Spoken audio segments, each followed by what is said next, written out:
Pull her out. She's dead weight up there. Lieutenant Colonel Hargrove said it loud, said it in front of every officer in that room. No lowered voice, no hesitation. He pointed at Maya Carter's name on the mission board and said what he believed that sending a woman to hold the Northern Ridge was a mistake someone was going to die for. He was wrong. Because at the exact moment those words left his mouth, Sergeant Maya Carter was already on that mountain, already reading the valley, already making decisions that would stop 3 full assault waves and force an entire enemy command to spend weeks trying to identify the elite unit that had destroyed them. It was one woman, one rifle, and a night no one will ever forget. If this is your first time here, subscribe right now and drop a comment telling me what city you're watching from. I want to see how far this story travels. Now let's go back to that mountain. The call came in at 4:47 in the morning. Not a radio message, not a formal briefing, a single line transmitted from the Northern Observation Post, broken by static and wind, that reached the command station at Fort Raven just long enough for everyone listening to understand that something had gone terribly wrong. Northern position is compromised. Enemy columns moving through Glacier Valley. We have wounded. We have no exit. And then silence. Sergeant Maya Carter had been awake for 19 hours when that transmission came through. She was sitting at the edge of a wooden bench inside the secondary armory, cleaning her rifle the way she always did when her mind refused to quiet itself. Not because the weapon needed it, because the motion kept her hands occupied when her thoughts started pulling in directions she couldn't afford. She was 34 years old. She had been in the United States Army for 12 years. She had deployed 4 times, qualified as a long-range precision marksman at 26, and earned commendations that would have decorated any wall in any officer's home. But the commendations were still in a folder somewhere in her personal kit, unframed and unlooked at, because Maya Carter had never really been interested in what the paper said about her. She was interested in what the mission required. Private Ethan Miller was the first one to notice she wasn't sleeping. He was 19 years old, newly assigned to the Mountain Detachment, and carrying the specific brand of confidence that comes from never having been truly tested. He walked past the armory doorway, saw her sitting there, and stopped. "Sergeant Carter," he said it the way young soldiers say names when they're not sure whether they're interrupting something important. "You've been here all night." Maya looked up from the rifle without expression. "Go get some rest, Miller." "I'm not tired." "That's not what I asked." He shifted his weight. He had the look of someone who wanted to say something else but hadn't found the words yet. Maya had seen that look before. She'd been seeing it since the moment her name was added to the mission roster. "Something on your mind?" she asked. Ethan looked at the rifle in her hands, then at the window, then back at her. "Some of the guys were talking," he said, "about the assignment, about who got put where." "I know what the guys were talking about." He opened his mouth, closed it. Then, because he was 19 and hadn't yet learned the difference between honest and thoughtless, he said it anyway. "It's just the Northern Ridge. That's not a position you send someone to because of a quota. That's a position you send your best operator to. And some of the guys, they don't think." "Miller." "Ma'am, go get your rest," she said it quietly, without heat. "Because when this starts, I'm going to need you to be sharp. And I can't afford you at half strength." He stood there for another second, like he expected her to be angry, like he was almost waiting for it. But Maya had stopped being angry about those conversations a long time ago. Anger was expensive, and she had other things to spend herself on. The briefing happened at 0600 in the main tactical room under fluorescent lights that hummed with the particular exhaustion of a building that had been running on emergency power for 2 days. Lieutenant Daniel Brooks stood at the head of the table. He was 41 infantry, 17 years of service, and the kind of soldier who had earned his authority through things that could not be faked. When he spoke, people listened, not because of his rank, but because he had a quality that very few people in uniform actually possessed. He was almost always right. He spread the terrain map across the table and pressed his hands flat against it. "Here's the situation," he said. "Enemy forces have been scouting Glacier Valley for the past 72 hours. We have strong intelligence indicating a major push is coming within the next 12 to 18. Their objective is the communication station at grid reference Delta 7. If they take that station, they cut our relay to the forward operating bases, and we lose coordination across the entire northern corridor." He looked around the table. "We need the Northern Ridge held until air support and reinforcements can reach us." Current timeline for support arrival is approximately 14 to 16 hours. One of the other sergeants, a broad man named Kowalski, with a jaw like a shelf, said, 14 hours is a long time to hold a mountain. It is, Brooks said. What's the composition of the defending force? At this time, the ridge position is assigned to Sergeant Carter and a support element of 7 personnel. The room shifted, not dramatically, just that subtle adjustment in collective breathing that happens when people process something they weren't expecting. Kowalski looked at Maya, then at Brooks. 8 people. That is correct. Against a column moving through the valley. We are working with what we have. The ridge gives elevation advantage. The terrain limits their approach vectors. And the communication station itself cannot be evacuated. The wounded personnel in the secondary structure are not mobile. That last part landed differently. Maya heard it. She saw the others hear it too. Somewhere behind the ridge they were being asked to hold. There were people who could not run. Medical staff, injured soldiers, personnel who had been trapped when the evacuation route collapsed. The mission wasn't just about a communication station. It was about the people who couldn't leave. Brooks turned and looked at Maya directly.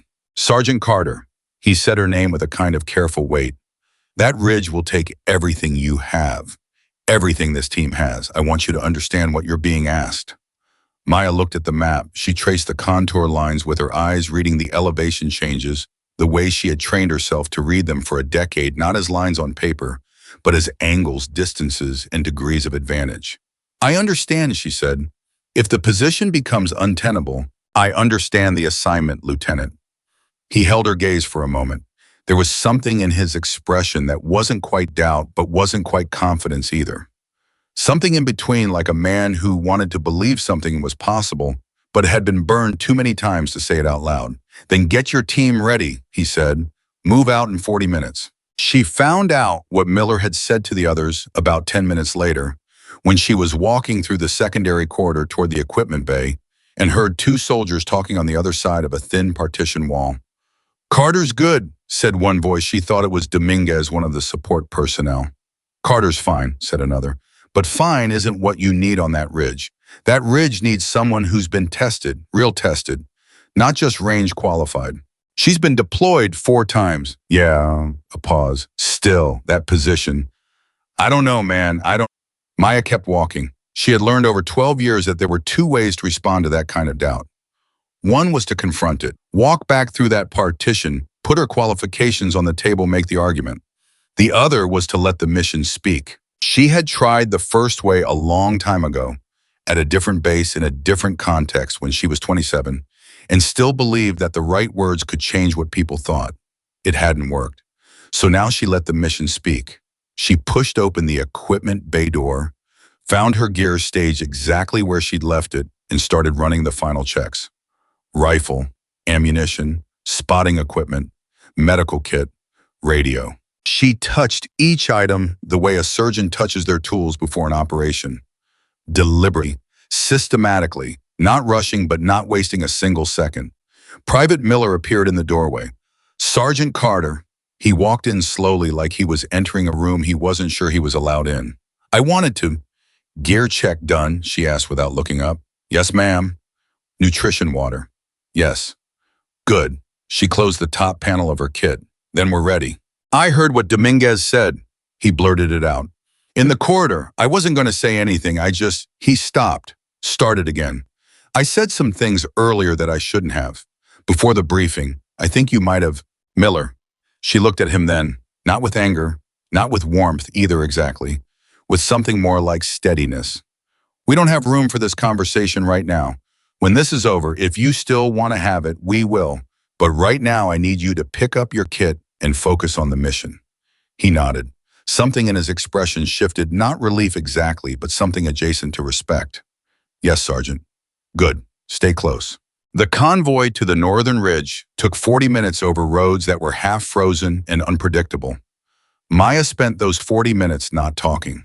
The others talked quietly, the nervous energy of people heading towards something they couldn't fully see yet. Dominguez made a joke that nobody laughed at. A medic named Torres checked her kit 3 times in 20 minutes. A signal specialist named Hendricks sat with his eyes closed, not sleeping, just retreating somewhere internal. Miller sat across from Maya and watched her with the careful, sideways attention of someone trying to understand a math problem they don't have the vocabulary for yet. She wasn't praying. She wasn't running mental scenarios exactly. She was doing something quieter than that. She was remembering. 2 years earlier, a different mountain, a different mission. An operation that had started the same way. Confident, well-planned, coordinated, and then collapsed into something no one had predicted. She had been the lead marksman on that operation.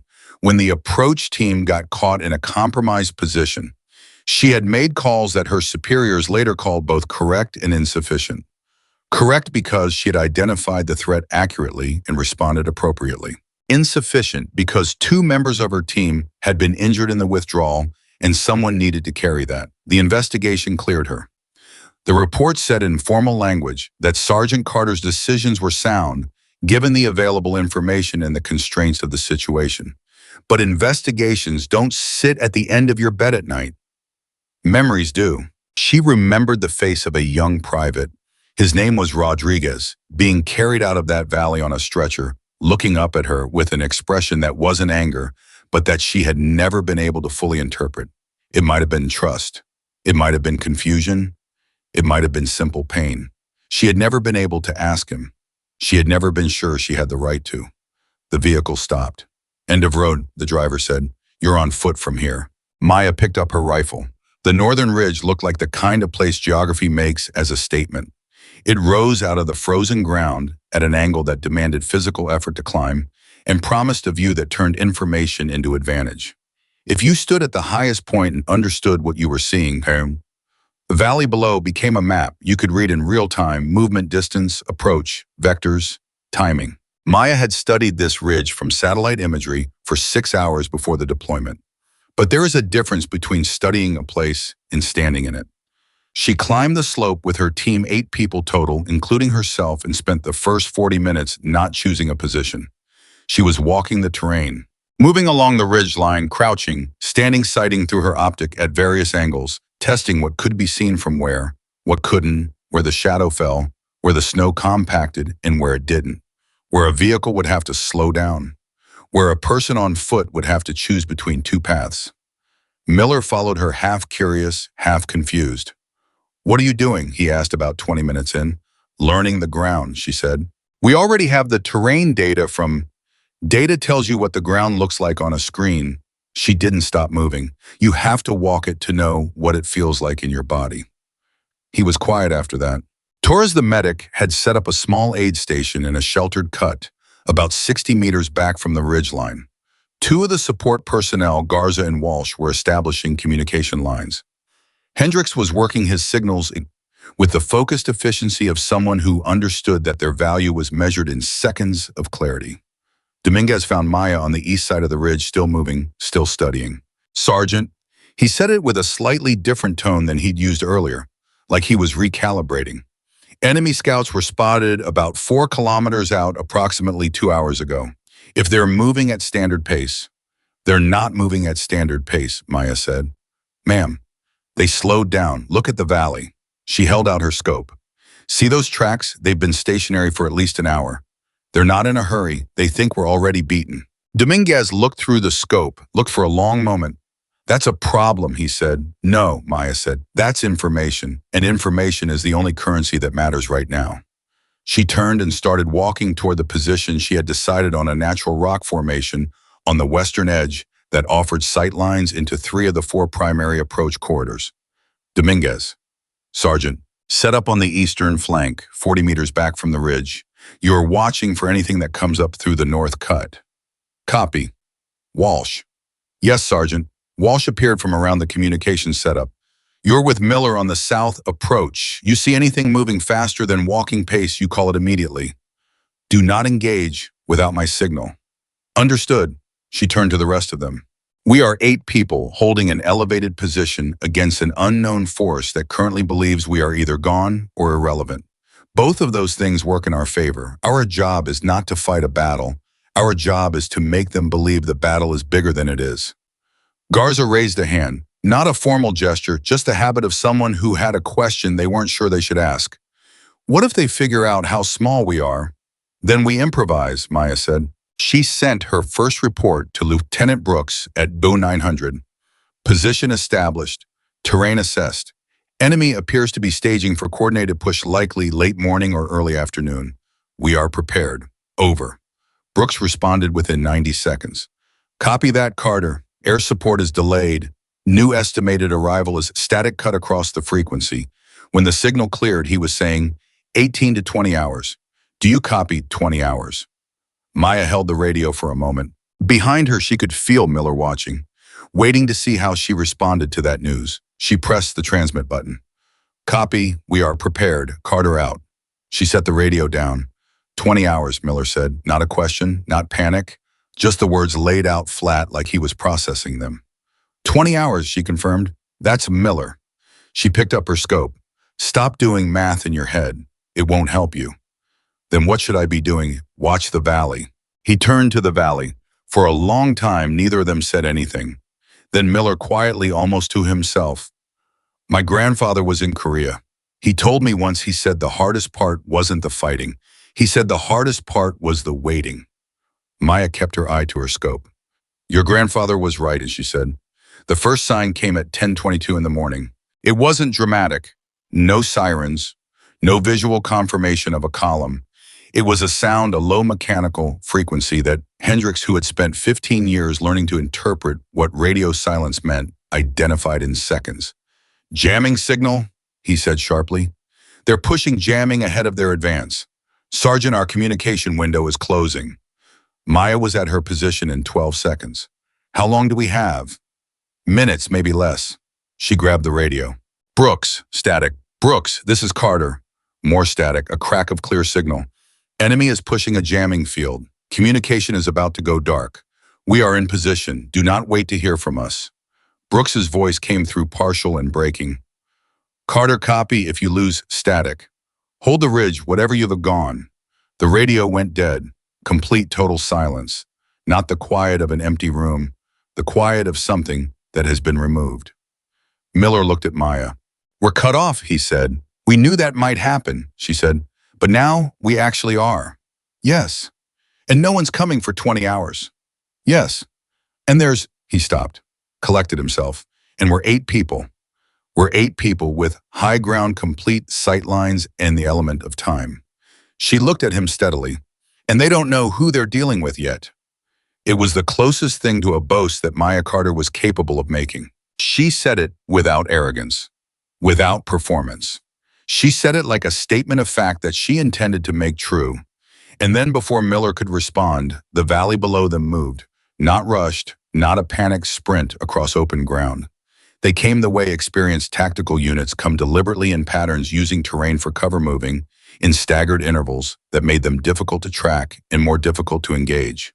But Maya had spent 40 minutes learning this ground. She had walked every angle. She had identified every choke point. She had mapped in her own internal geography the exact places where a person moving through that valley would have to make a decision. And decisions took time. She let them come.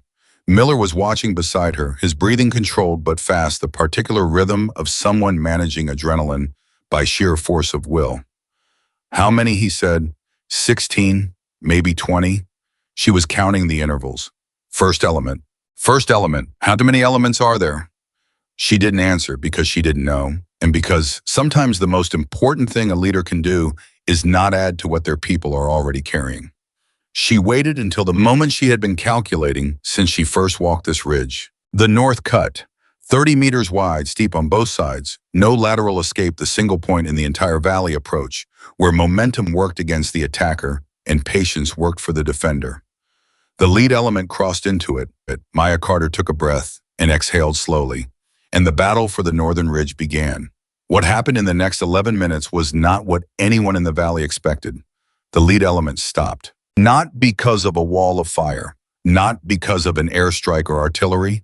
They stopped because they encountered precision that felt from the receiving end like it was coming from multiple positions simultaneously. Here is what Maya Carter did. She moved continuously between pre-selected positions she had identified during her terrain walk. Each position offered a different angle. Each angle created a different signature, a different sound, profile, a different visual direction. that to anyone below looked like the output of a distributed sniper team, not a single operator. She changed her position every 45 to 90 seconds. She didn't stay anywhere long enough to be predictable. And every time she moved, she called a direction to Dominguez or Walsh or Miller not to fire because the goal wasn't volume. The goal was coherence, to create pressure at a specific point at a specific moment that forced the element below to respond to something they couldn't fully locate. Miller understood what was happening about 6 minutes in. I was crouched at his position on the south approach, watching the valley, when he heard her calling adjustments over the internal frequency, calm clips specific, and realized that the pattern she was creating wasn't random. She was orchestrating it. She was treating the ridge like an instrument, and she was playing it. Carter to all, her voice came over the short range. Element is pulling back, maintain positions. Do not advance. Dominguez's voice. Did they actually? They're pulling back, she confirmed. Reorganizing. This is not over. A pause, then Dominguez said something that he would never fully articulate later, but that everyone who heard it understood. Sergeant Carter. His voice was different, not the careful distance of before, something else. What exactly are you doing up there? She didn't answer immediately. When she did, her voice was level. What needs to be done, she said. And then she was already moving again, before anyone could respond back to the ridgeline. Scope up, watching the valley reorganize itself for what she already knew was coming next. Torres found her between positions about 40 minutes after the first element pulled back. The medic moved low and quick, the way medical personnel in active zones learned to move, and caught Maya during one of the brief moments when she had stopped to observe and assess. You're hurt, Torres said. Maya looked down. There was a red stain on the upper left sleeve of her jacket, not large, not arterial, but real. Fragment, Maya said, from the rock. It's not. Let me look at it. Torres, 20 seconds, the medic said firmly. Let me have 20 seconds or it'll get worse, and then you'll give me 2 minutes and we'll both be in a worse position. Maya held still. Torres was fast, efficient, clean. It's shallow, she said, but it needs pressure. I'm going to do it fast. Torres worked. Maya watched the valley. You know, Torres said, not looking up from what she was doing. Dominguez said something different about you, about 20 minutes ago. What did he say? He said he didn't think you were right for this position. Torres finished the rap and sat back. But that was 20 minutes ago. Maya flexed her arm, nodded. What did he say 20 minutes ago? Torres looked at her steadily. He said he's never seen anyone work terrain like that in 11 years. Maya picked up her rifle. Tell him to stay focused, she said, and she moved back to the ridge. The second transmission attempt happened at 1600. Hendricks had been monitoring the jamming field all day, looking for gaps, intervals where the frequency shifted, where the signal opened briefly, where a short burst might get through. He found one. It lasted approximately 40 seconds. Maya took the radio. Brooks, this is Carter. We have held the first assault. Enemy is reorganizing. We estimate second push within 2 to 3 hours. Comms are compromised. We are still operational. Over. The response came back in pieces, broken and partial, but audible.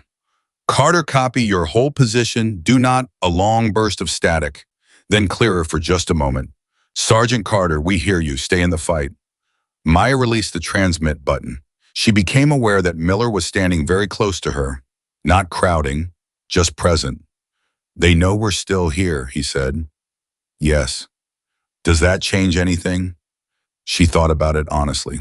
No, she said, but it matters anyway. He nodded slowly, and then quietly, almost too quiet to hear. Here, my grandfather would have understood you, he said. I think that's what he used to say, that the soldiers who were worth following weren't the ones who weren't afraid. They were the ones who were afraid and kept going anyway. Maya looked at him for a moment. Something in her expression shifted, not softening exactly, but opening slightly, a degree of visibility that she didn't always allow. Your grandfather sounds like he knew what he was talking about, she said. He did. Then we're going to honor that. She picked up her scope. Get back to your position. Yes, Sergeant. He went. Maya turned back to the valley. The light was changing. The afternoon was becoming late afternoon. The temperature was dropping. The air had that crystalline quality, that high-altitude cold producer. produces clarity that felt almost surreal, the kind of clear that makes distances look shorter than they are and makes danger feel momentarily like it might be manageable. She knew better. She had been counting the hours since Brooks's original briefing. 14 to 16, then 18 to 20. She had no way of knowing if that estimate had changed again. What she knew was that the valley below her was reorganizing. What she knew was that behind her in a sheltered structure, 60 meters back, there were people who had no way out. What she knew was that this was not over, not by a long way. She pressed herself against the rock. She steadied her breathing. She looked through her scope at the valley below, and she waited. Because that was the job. And Sergeant Maya Carter had always done her job, even when no one believed she could, even when the only person left who did was herself. And sometimes in this army, on this mountain, in this impossible and necessary moment, that was exactly enough. The valley went quiet at 1647, not the quiet of a mission completed, the quiet of something gathering itself. Maya had seen that kind of quiet before. She had learned over 12 years of deployments that the most dangerous moment in any engagement was not when the enemy was coming at you. It was the moment right before they came at you again, when they had already measured you, already adjusted, already decided that what they tried before wasn't going to be enough. That kind of quiet meant they were coming back differently. She was on the west side of the ridge, pressed flat against the rock shelf she had been using as her primary observation point when Hendricks came crawling up beside her. Not walking, crawling, which told her everything she needed to know about his read on the current situation. "They're moving," he said, keeping his voice below the wind. "Not in the valley, on the flanks. I've been tracking audio signatures for the last 20 minutes. They split the column." Maya didn't take her eye off the scope. "How many flanking?" "I can't get an exact count. The jamming field is still active. But based on the pattern, at least 6, maybe 8, moving up the eastern slope. Time to contact. 40 minutes, maybe 35 if they're pushing pace." She ran the geometry in her head. 35 minutes, eastern slope, which meant Dominguez was directly in their path, and Dominguez didn't know it yet. "Get back to Garza Farm," she said. "Tell him to pull his line 10 meters west and reestablish. Do not engage until I call it." "Copy." Hendricks paused. "Sergeant, if they get above us on the eastern rise." "They won't," she said. He hesitated. "How are you sure?" She pulled back from the scope and looked at him directly. "Because I'm going to make sure," she said. "Go." He went. She was already moving it before he disappeared from view, back along the ridgeline, low and fast towards the eastern approach. The rifle carried close against her body, her footsteps placed with the deliberate care of someone who had learned that sound traveled differently at altitude. She found Dominguez at 1659. One who was in good position, well-covered, clean sight lines south, clearly experienced. He looked up when she arrived, and she could see immediately that he had already sensed something was wrong. Good soldiers develop that instinct. It comes from paying attention to the things that don't make sound. "They split," she said without preamble. "Flanking element coming up the east slope. Estimated 30 minutes. Dominguez absorbed this. "How many?" 6 to 8. He looked at the slope below him, then back at her. He was calculating. "If they get elevation on us, they're not going to get elevation on us." She crouched beside him, pulled out the terrain sketch she'd been updating by hand since their arrival. "Here," she pointed. "This shelf 40 meters below the ridgeline on the east side. If they're coming up the slope, they have to cross it. There's no other route that doesn't add 40 minutes to their approach." Dominguez studied the sketch. "You walked this," he said, "this morning?" He looked at her for a moment. A look she recognized, not the old look, the one from the corridor at Fort Raven, but something that was beginning to replace it. "What do you need me to do?" he said. "Hold here until I call you. When I call you, move to this position." She marked it on the sketch. "Not before, exactly when I call it. Timing matters." "Understood." He took the sketch. "Sergeant Carter." He stopped. "What?" He shook his head slightly. "Nothing. I'll be ready." She was already moving again. At 1712, Miller's voice came over the internal short-range frequency. "Sergeant Carter, south approach. I'm seeing movement. Vehicle type looks like it might be a pause." "Ma'am, that's armored. That is definitely armored." Maya stopped walking. Armored. That was the adjustment. That was what the silence in the valley had been for. They'd gone back, reassessed, and the answer they'd come back with was heavier equipment. She felt the weight of that settle on her. Not panic, not despair, something more grounded than both of those. A kind of deep acknowledgement that the calculation had just changed. How many vehicles, she said into the radio. Two visible, possibly more behind. Two armored vehicles on the south approach. A flanking element of 6 to 8 climbing the east slope. And behind her, 60 meters back, Torres running an aid station that now held 3 people who had been moved there from the communication structure because they were too injured to hold position. She ran the numbers. The numbers were not good. She ran them again, looking for the angle she had missed. She found it. Miller, she said. Yes, Sergeant. Do not engage the vehicles. I need them to keep moving on the south approach. You what, ma'am, if they reach the base of the... They're not going to reach the base, but I need them moving south, not east. Do you understand? A pause. If I don't engage, they're going to think the south approach is clear. That is exactly what I need them to think. A longer pause. She could hear him working through it. You're pulling them south, he said slowly, away from the east flank. I'm concentrating their attention, she said. Stay still. Don't give them a reason to stop or redirect. Over. Copy, Sergeant. She switched frequencies. Dominguez. Here. Change of timeline. The eastern element is going to accelerate when they see vehicle movement on the south. They're going to think the main push is happening and they don't want to miss the coordination window. Meaning they'll come faster. New estimate 20 minutes, maybe less. Get to the secondary position now. Don't wait for my call. Moving. She put the radio on her belt and kept moving toward the eastern shelf. 20 minutes. She had done harder math than this before. Not much harder, but harder. At 17:31, she was in position on the eastern shelf. She had made it with what she estimated was about 4 minutes to spare based on the audio signatures she could track from her current elevation. Movement, sound equipment, sound the particular rhythm of people climbing a steep slope under weight and urgency. She settled into the rock, slowed her breathing, and waited. The first figure appeared on the slope below at 17:34, then 2 more, then 4. 7 total in the end. Moving up the slope with the focused intensity of people who believed they were executing a supporting movement, converging on a position already being assaulted from the south, expecting minimal resistance. She counted intervals. She identified the lead element. She calculated the spacing. And then at the moment when the lead figure reached the shelf, crossing the exact moment when lateral movement was committed, when there was no comfortable direction to retreat, she made her first call. It was not a shot fired in panic. It was not a reaction. It was the culmination of everything she had spent the last 6 hours doing, reading the terrain, managing the angles, forcing the enemy to be exactly where she had calculated they would be, and it hit with a precision that stopped the flanking element in its tracks. Not destroyed it, stopped it, froze it at the worst possible moment, in the worst possible terrain, without clean egress, facing something they couldn't locate.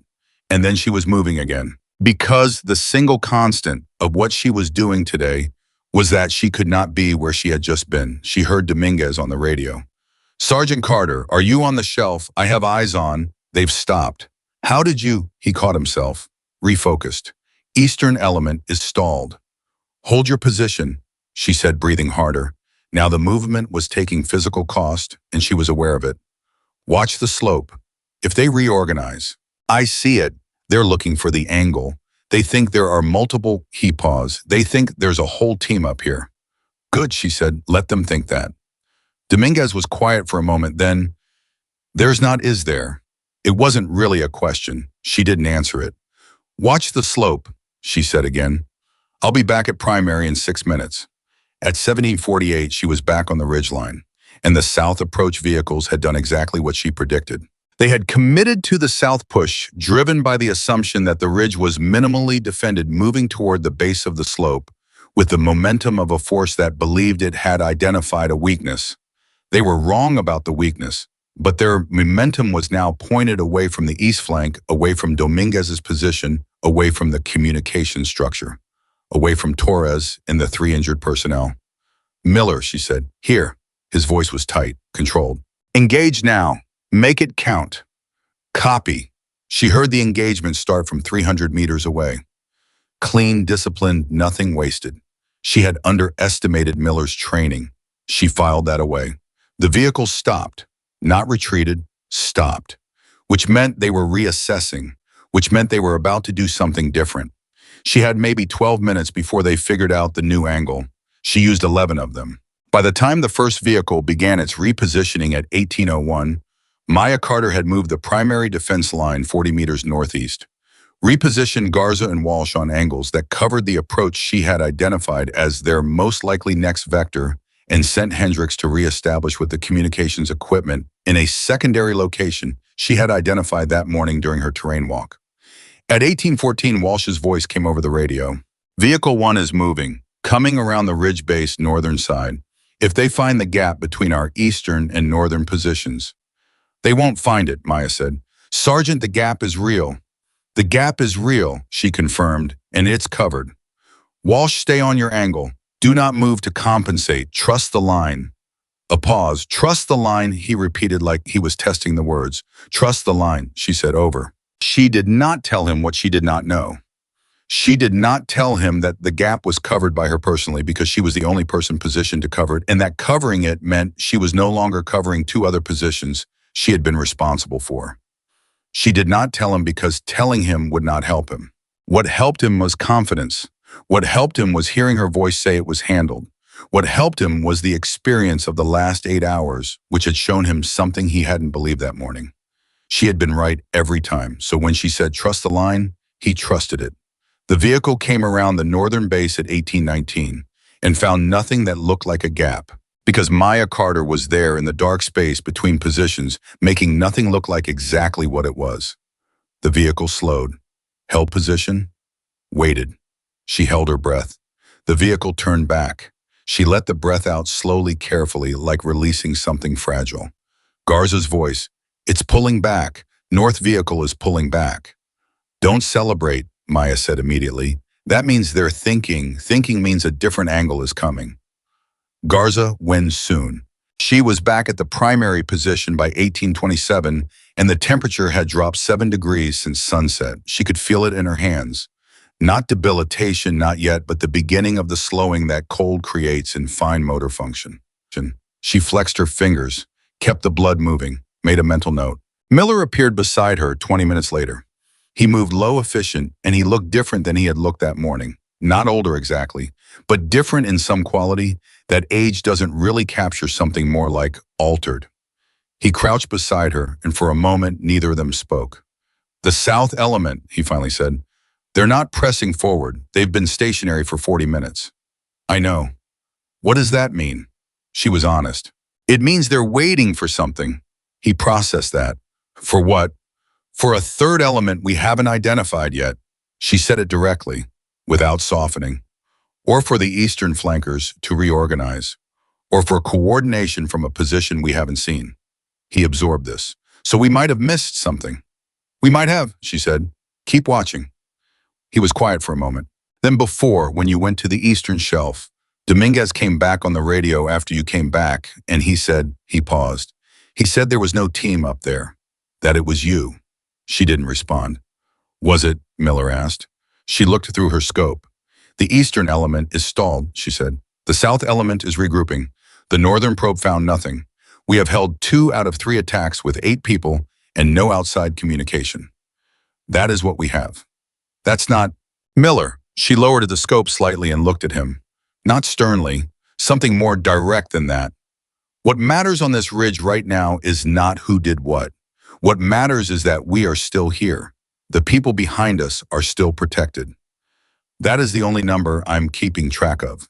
He looked at her for a long moment. Yes, Sergeant, he said quietly. Something in his voice was different. She noticed it but filed it away. No time to process it now. She raised the scope again. The valley below was dark and full of something that hadn't come yet. At 1903, Hendricks found a second window in the jamming field. It lasted 22 seconds.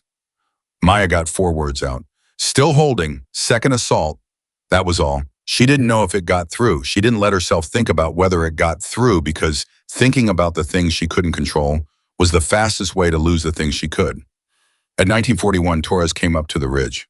The medic moved with that same quick economy of motion, carrying a field kit and the expression of someone who had been watching this situation develop from 60 meters back and had come to the conclusion that she needed to be closer. 3 wounded in the aid station, Torres said without preamble. 2 are stable. 1 Private Reyes is not improving the way I need her to. She needs real medical intervention she paused, within about 6 hours to avoid another pause, to avoid serious long-term consequences. Maya held still. 6 hours. Air support was still theoretically 9 to 12 hours out if the original revised timeline held, and there was no guarantee it did. What does she need? Maya said. What she needs is a hospital. What she needs right now in this location with what I have, she needs to not be moved. She needs to be kept warm, and she needs this situation to resolve before I run out of what I can do for her. Torres said it flat. Clinical, not to create pressure because Torres was not the kind of person who used pressure as a tool, but because the truth was the truth, and both of them knew it. She's not going to leave this ridge, Torres added. She can't be moved, so this ridge has to— I know, Maya said.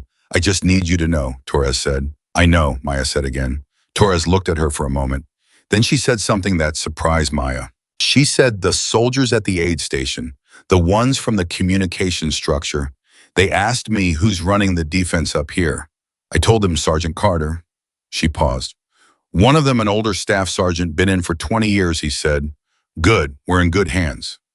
Maya said nothing.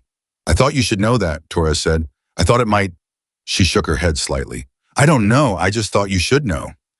She went back down toward the aid station. Maya stayed on the ridge. The darkness below was full and absolute now, mountain darkness, the kind that removes all reference points and turns the world into what you know versus what you're guessing. She knew this ridge. She had made herself know this ridge, every meter, every angle, every shadow. And somewhere in that darkness below, something was moving. She could feel it before she could hear it. Not a soldier's superstition, not a guess. The particular heightening of attention that 12 years of this work had built into her, a sensitivity to wrongness, to patterns that broke to the specific quality of sound that meant human movement in terrain that should have been still. She pressed the radio. All positions. Something is moving. Do not engage. Do not give position. Confirm only. One by one, Dominguez confirm. Walsh confirm. Garza confirm. Miller, a pause, then confirm. I hear it too. Hendricks, confirm. Audio signature suggests, Sergeant, I'm getting multiple sources, multiple directions. Multiple directions. Not a flanking movement, not a probing element, a coordinated push. She ran the time. It was 2007 hours. The second assault was beginning and it was bigger than the first. She had known it was coming. She had built everything she'd done since afternoon to create the time and conditions to survive it. But knowing something is coming and being ready for it are not the same thing, and she had 8 people on a ridge at night in 11-degree cold against something she still couldn't fully see. She did the only thing she could do. She started moving, not running, not panicking. The deliberate, purposeful movement of someone who has a plan and is executing it. She hit the primary position first. 3 shots, changed position, moved north 12 meters. 2 shots, changed position, moved east, changed the angle entirely, going 20 meters in the opposite direction of where she'd been building her pattern, because the enemy intelligence team would by now be tracking her pattern and she had to break it. She heard a response in the valley, heavy, sustained, looking for a position, looking for the source of something they couldn't locate. Good. Keep looking. Walsh, over the radio, moving and talking at the same time. North of your position, 30 meters. There is a group moving up the slope. 3, possibly 4. They're wearing the ridge line as cover. Do you see them? A pause. Yes, I see them. Hold. Sergeant, they're close. Hold, Walsh. 30 more seconds. She was counting. She needed them committed to the slope. Needed their weight forward, their egress behind them, their attention on the top of the ridge rather than the angles. 20 seconds. She heard Walsh's breathing on the radio. Sergeant Carter. Hold. 10 seconds. Walsh.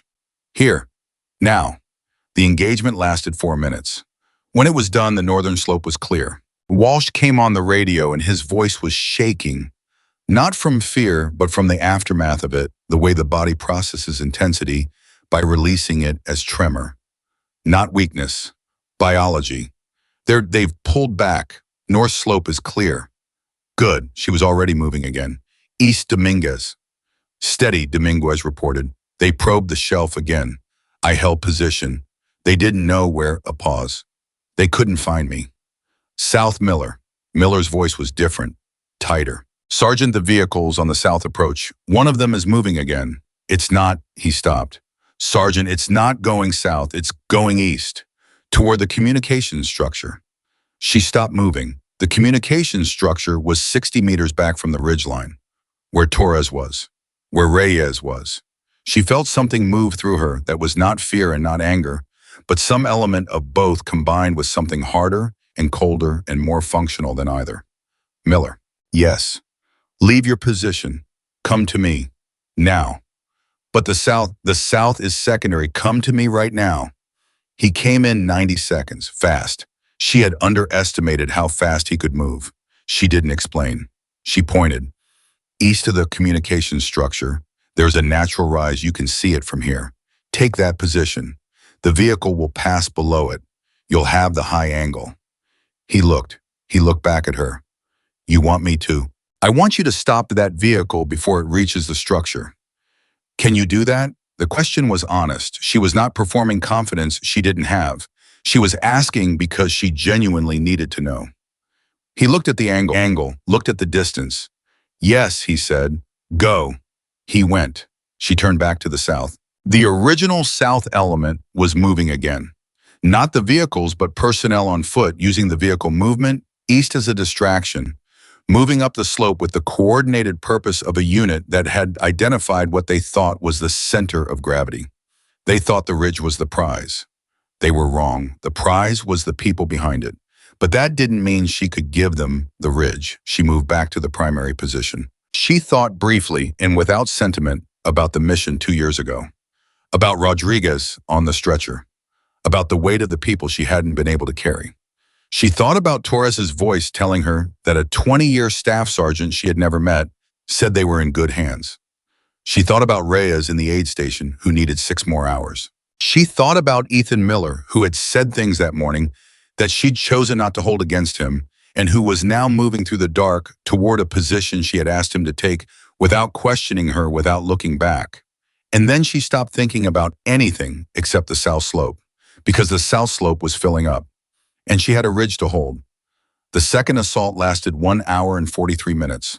It was not clean. Nothing about it was clean. There were moments, several moments, when the line bent in ways that she absorbed by being at 2 positions near simultaneously, by moving faster than was sustainable, by making calculations in real time that had no margin for error and accepting that margin anyway. At 21:14, Garza was hit. Not fatally. A graze across the forearm that was dramatic in its visual presentation and less serious in its actual consequence. But it took him off his primary angle for 6 minutes while he self-administered a field dressing, and 6 minutes on an active ridge at night was 6 minutes of a gap that she had to cover alone. She covered it. At 21:39, she heard Walsh on the radio saying, "They're pulling back. South slope, they're pulling back." She waited. She didn't celebrate. She didn't let herself. She waited 30 seconds, counting slowly before she let herself believe it. Then 45. Then she said, "Report, all positions. Dominguez, east is clear.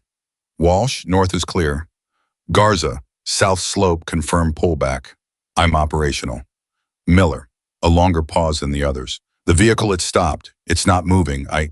His voice went quiet for a moment. "The communication structure is secure." She closed her eyes. Just for a second, just long enough to feel the truth of it land, not as victory but as continuation, as the fact of more time, as the space between now and whatever came next. Then she opened her eyes. "Good work," she said into the radio, to all of them, every single one. "All positions, good work." She heard Dominguez come back on. "Sergeant Carter." His voice was, she had never heard him use that tone before. Not in the corridor at Fort Raven, not in the briefing room, not on the drive up the mountain. "Sergeant Carter, I owe you something." She knew what he meant. "You don't owe me anything," she said. "You held your position." "That's not what I mean." "I know what you mean." She paused. And we're still in the middle of this. When it's over, if you still feel the need to say something, say it then. A pause. Copy, he said. She put the radio down. She was sitting against the rock face, back pressed flat, and she was allowing herself 1 minute. 60 seconds of not moving, not calculating, not managing, just existing. Her shoulder hurt. The fragment wound from earlier in the day had opened slightly during the movement of the past 2 hours. She could feel the warmth of it against the cold of the night air. She made a mental note to let Torres look at it and knew with perfect certainty that Torres would look at it and tell her it was worse than it felt, and she would say she knew, and they would both return to what they were doing. At 22:01, Miller came back to the ridge. He sat down beside her, not close enough to crowd, close enough to be present. He was covered in the particular combination of sweat, cold, and exertion that comes from moving fast at altitude. And there was a cut on his chin that she hadn't seen before, minor a fall, probably in the dark on the slope. The vehicle, he said. She nodded. Is it? It's not moving, he said. It's not going anywhere. She nodded again. He was quiet. Then, when I was walking up that slope in the dark, I thought. He stopped, started again. I thought about what you said. This morning in the armory, when I came in and you were cleaning your rifle. You said you needed me sharp. Not you didn't say it to make me feel good. You said it because you actually needed me. I did. And then you sent me to that position tonight.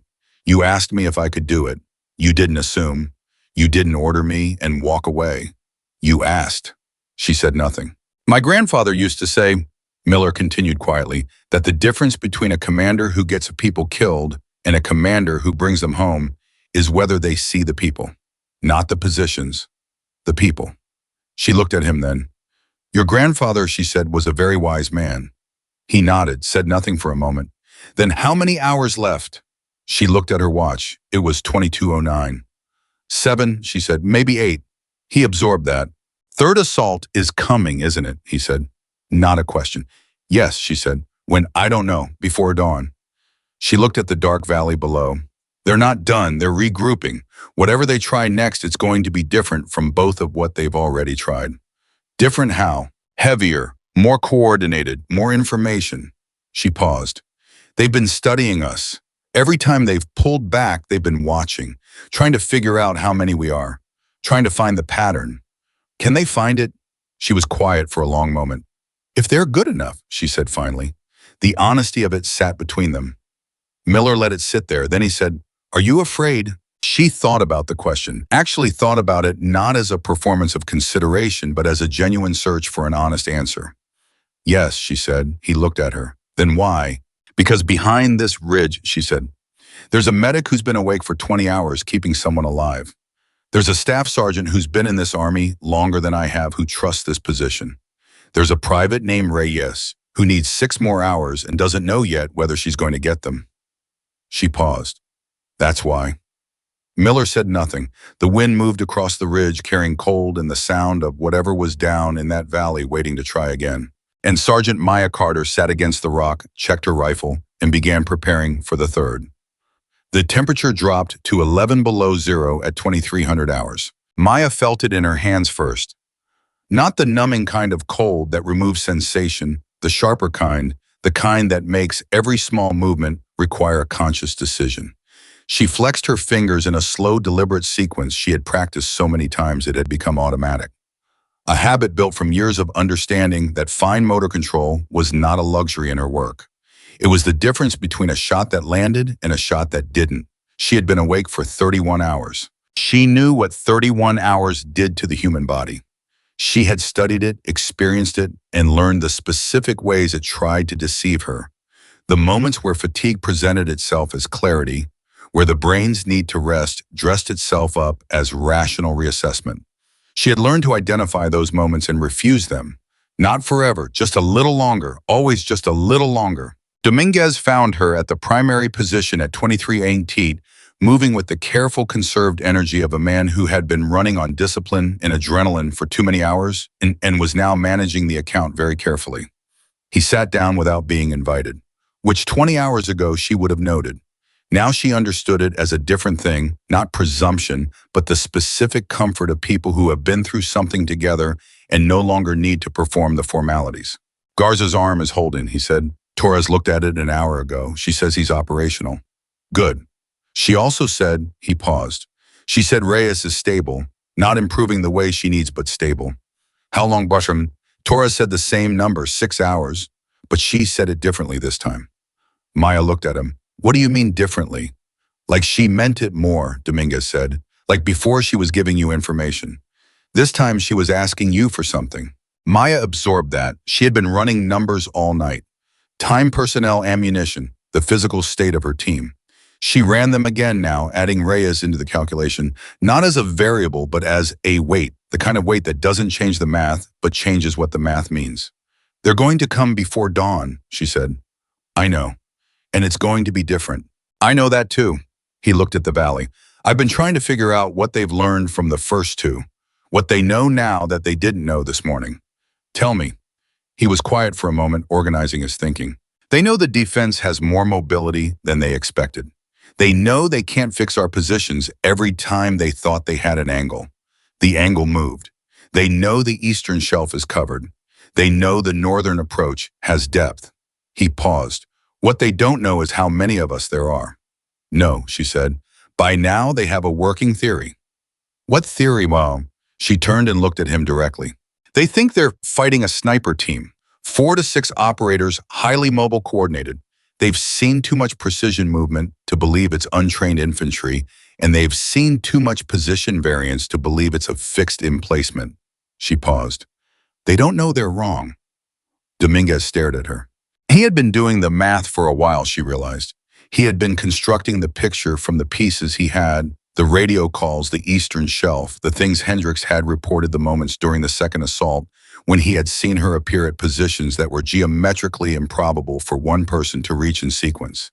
He had been building the answer. He just hadn't let himself believe it yet. Sergeant Carter, he said slowly, tell me something. What? Tonight, the South Slope, the Eastern Probe, the vehicle that went for the communication structure. He measured his words. How much of that was you personally? She held his gaze. Enough of it, she said. He was quiet for a long time. The wind moved over the ridge. Somewhere below in the darkness, something was happening that they couldn't see yet.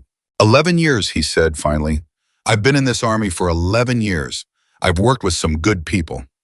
He stopped, swallowed something. I said things before this mission. I thought things about who should be, where and why. He shook his head. I owe you more than an apology. I owe you, Dominguez. She stopped him, not harshly. You're here. You held your position every time I needed you to. You responded every time I called. She paused. That's who you are. Whatever you thought before doesn't change who you were tonight. He looked at her. How do you do that, he said. Do what? Let it go. Just put it somewhere and keep moving. She thought about it honestly. Because carrying it costs more than I can afford right now, she said. He nodded slowly. They're coming before dawn, she said again. Get some rest, an hour, genuinely. I need you sharp. What about you? I'll rest when it's over. He looked like he wanted to argue. He didn't. Copy, Sergeant, he said, and he went. She was alone on the ridge at 2341. Not entirely alone, Walsh was 40 meters north. Hendricks was working his equipment in the secondary position. Miller was on the south approach, watching the valley with the focused attention of someone who had discovered in the past 12 hours that they were capable of more than they had previously believed. But in the particular way that mattered, she was alone. She looked down at the valley and let herself, for the first time since the mission began, think about the thing she had been not thinking about all day. She thought about the mission 2 years ago, about the investigation, about the formal language that said her decisions were sound. She thought about what sound meant in that context. It meant correct. It meant rational. It meant that given the information available, she had done what should have been done. It didn't mean she had saved everyone. It didn't mean Rodriguez hadn't gone home on a stretcher. It didn't mean she didn't still see his face sometimes at the end of very long days in the specific quality of exhaustion that removes the defenses you build around the things you can't change. She saw it now, and instead of looking away, she looked at it directly. She thought I could not save everyone then. I cannot save everyone now. There are people on this ridge, good people who trusted me, and I cannot guarantee that we all get off this mountain. I cannot make that promise. All I can do is make the next right decision, and the one after that, and the one after that, all the way to the end, whatever the end was. She flexed her fingers again, checked the rifle, looked at the valley, and at 011 hours it began. Not a sound, not a movement, something else. Hendrix's voice on the radio clipped and tight. Sergeant Carter, drone, high altitude. I'm picking up the signal. They have aerial surveillance over the ridge right now. She was on the radio in less than 2 seconds. All positions, freeze. Do not move. Whatever you are doing, stop and do not move. The drone meant one thing: they were done guessing. The enemy had put eyes in the sky, and those eyes were right now looking at her. Ridge building, a picture mapping positions, counting personnel, trying to answer the question they had been unable to answer from the ground. How many are up there, really? She pressed herself against the rock and went completely still. Hendrix, she said it barely above a whisper. How high? Approximately 400 meters above ridge elevation. Military surveillance package. If it has thermal. It has thermal, she said. If it had thermal imaging, it could see bodies. Not in the detail of visual light, but heat signatures, shapes, counts. She ran the numbers instantly. 8 bodies on the ridge, 8 heat signatures, against an enemy who believed there were 4 to 6 elite operators. 8 was too many for a sniper team and too few for a company. 8 would confuse them, which she realized in the same instant was the only advantage she had right now. Hendrix, she kept her voice level. Can you interfere with the signal? A pause. I can try to create noise in the frequency. It won't block it, but it might degrade the image quality. Do it right now. It'll expose our equipment location. I know, do it anyway.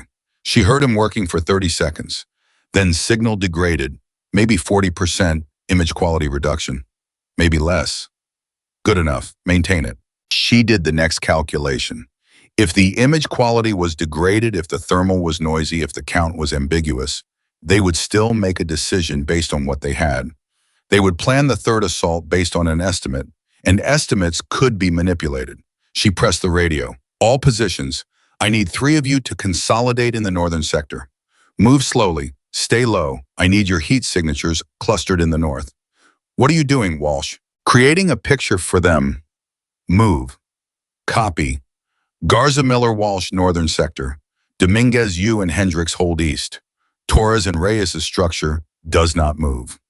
What does that leave on the south and west? Dominguez asked. Me, she said. Silence on the radio for exactly 2 seconds. Then Dominguez, copy. She was already moving to the western edge of the ridge, the angle that the drone at its current position would have the most difficulty resolving clearly. She moved with the slow, deliberate motion of someone who understood that speed generated heat, signature clarity and slowness generated ambiguity. She was trying to look like 2 people. She didn't know if it would work. She knew it was the only play she had. At 0034, the drone signal disappeared from Hendrix's equipment. It's gone, he said. It went somewhere or it left, she said. His signal's clean. I think it pulled back. She waited. 1 minute, 2. Sergeant Carter, Miller's voice. South approach. Movement. A lot of movement. A lot. Not 6, not 8, a lot. Quantify, she said. I can't, he stopped. It's Sergeant, it's more than both previous assaults combined. She closed her eyes for exactly 1 second, then she opened them. All positions, she said. This is the 3rd assault. This is the one they've been building to. Everything we've done tonight was preparation for this moment. Hold your positions. Do not engage until I call it. Over. A chorus of confirmations, every voice, every one of them. She heard something in those voices that she hadn't fully heard before. Not just discipline, not just compliance. Something that lived on the other side of those things. Something that people develop when they have been through enough together to trust each other with their lives without needing to say it out loud. She would think about that later. Right now, she had a ridge to hold. At 0041, she saw the first element emerge at the base of the southern slope. But it wasn't moving the way the previous assaults had moved. This wasn't the deliberate, coordinated advance of a unit executing a tactical plan. This was something broader, faster, more fluid. Multiple elements, multiple approach vectors, Simultaneous pressure on the south, east, and north, designed to stretch the defense thinner than it could hold. They had learned from the first two assaults. They had figured out, maybe not exactly but approximately, that the defense was mobile and responsive. So the answer to mobile and responsive was simultaneous and overwhelming. Cover every angle at once. Make the response impossible. She was on the radio instantly. South element coming fast. Eastern probe incoming. Dominguez, the eastern shelf, they know it now, don't hold the same position. Move 20 meters north of your previous location and establish there. Moving. Walsh, the north cut, they're going to put personnel up the north cut and push them fast. They want you responding to 3 directions at once. Don't. Pick the closest threat and call me. Copy. Miller, south slope is your primary, but do not get tunnel vision. If anything comes from the southwest angle. I see it already, Miller said. Not waiting, not second guessing. Just ahead of her, already reading it. Something in her chest acknowledged that. No time for it now. She moved to the west face. The third assault came like water, finding every crack simultaneously. Not a wall of force, something more intelligent than that, something that had been designed by people who had spent 3 hours studying what the defense had done and building a response that removed every advantage it had shown. They came on the south slope with vehicle support. They came on the east with a flanking element that had spent 2 hours positioning itself above the shelf, removing the elevation advantage she had used to stall them in the second assault. They came on the north with a fast-moving light infantry unit that used the darkness and the terrain the way she had been using it all day, quickly low, and without the kind of sound signature that gave away timing. And somewhere in a position she hadn't identified yet, they had a team watching the communication structure. She felt it before Hendricks confirmed it. Sergeant Carter, I'm picking up movement east of the structure. They put a team there during the drone flight. While we were watching the approaches, I know, she said, I know. She had 3 seconds to make a decision. South slope, east flank, north cut, and a team east of the communication structure with Torres and Reyes. 4 threats, 8 people. One of her people, Garza, was operating at reduced capacity with a wounded arm. One, Hendricks, was not a combat operator, but a signal specialist doing the job of a combat operator because she had no one else. She made 4 decisions in 3 seconds. Garza, south slope, support Walsh, right now. Moving. Hendricks, stay on the signals equipment. Do not move from your position. Your job is to keep that jamming degraded and to find me a communication window. That is the most important thing you can do right now. Copy. Dominguez, east flank. They have elevation on the shelf. Do not go to the shelf. Stay on the ridgeline and cover the approach from above. Make them come to you. Copy. Miller, a pause. Sergeant, the team east of the communication structure. I need you to go back. She heard his breathing on the radio. He stopped himself. Copy, Sergeant. I'm going. Torres knows you're coming. Move fast. Moving. That left Walsh and Garza on the south slope. Dominguez on the east ridge line, Miller moving to protect the communication structure, Hendricks at signals, and Maya Carter to cover what remained. She moved to the primary position on the south ridge. Walsh and Garza were holding. She could hear the engagement, controlled and disciplined, and something in her registered pride in them that she filed away for later. She added her angle to theirs, working the south slope from a position 40 meters east of Walsh, creating the 2-source pressure that forced the ascending element to split its attention. The element slowed, not stopped. Slowed. She was already moving to the east. Dominguez was doing something extraordinary on the east ridgeline. She could hear it in the radio in his call patterns, in the precision of what he was doing. He had completely absorbed the lesson of the day, was using terrain the way she had shown him, creating uncertainty from a position that offered him the angles he needed. The eastern element was not advancing. She moved north. The north cut was the worst of the 3 angles because the terrain there worked less in her favor. It was a faster approach, less lateral exposure, more direct. Walsh's original position had made it costly, but Walsh was now on the south slope with Garza, and the north cut had only her. She reached it at 0057. She could hear the northern element 30 seconds away.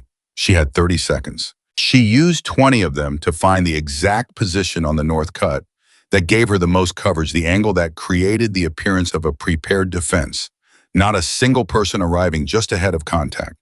Then she used the other 10 to slow her breathing down to something functional.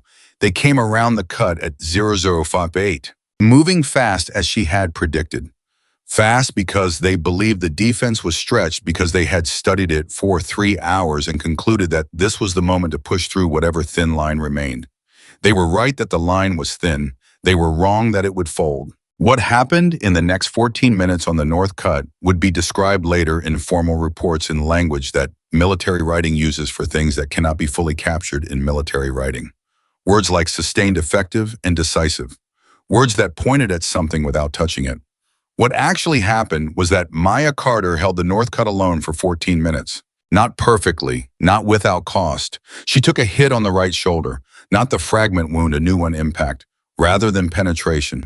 The kind that takes your breath and replaces it with fire, and then fades to a deep bone-level ache that you can function through if you have to. And right now, she had to. She didn't call it in. She couldn't afford what calling it in would do to the people depending on her right now. She held the cut. At 0112, Dominguez's voice came over the radio. East element is falling back. They lost the coordination timing. The South didn't break when they expected, and without the South pressure, the East push doesn't have the support it needs. He was breathing hard. East is falling back, Sergeant. North Cut, she said. Support me on the North Cut. Moving. He came at 0118. He arrived at the North Cut and stopped. She heard him stop, heard the silence that was him absorbing what he was seeing. She didn't look at him. She was still working the cut. Sergeant Carter, very quiet. I know, she said. Cover the left angle. He covered the left angle. Together in the next 4 minutes, they closed the North Cut completely. At 0122, Walsh's voice. South element is pulling back. They're not regrouping. This is a full pullback. South slope is clear. 80124, Miller's voice. And his voice was different, tighter than she had ever heard it. Something in it that she would later understand was the sound of someone who had just done something they didn't know they were capable of. Communication structure is secure.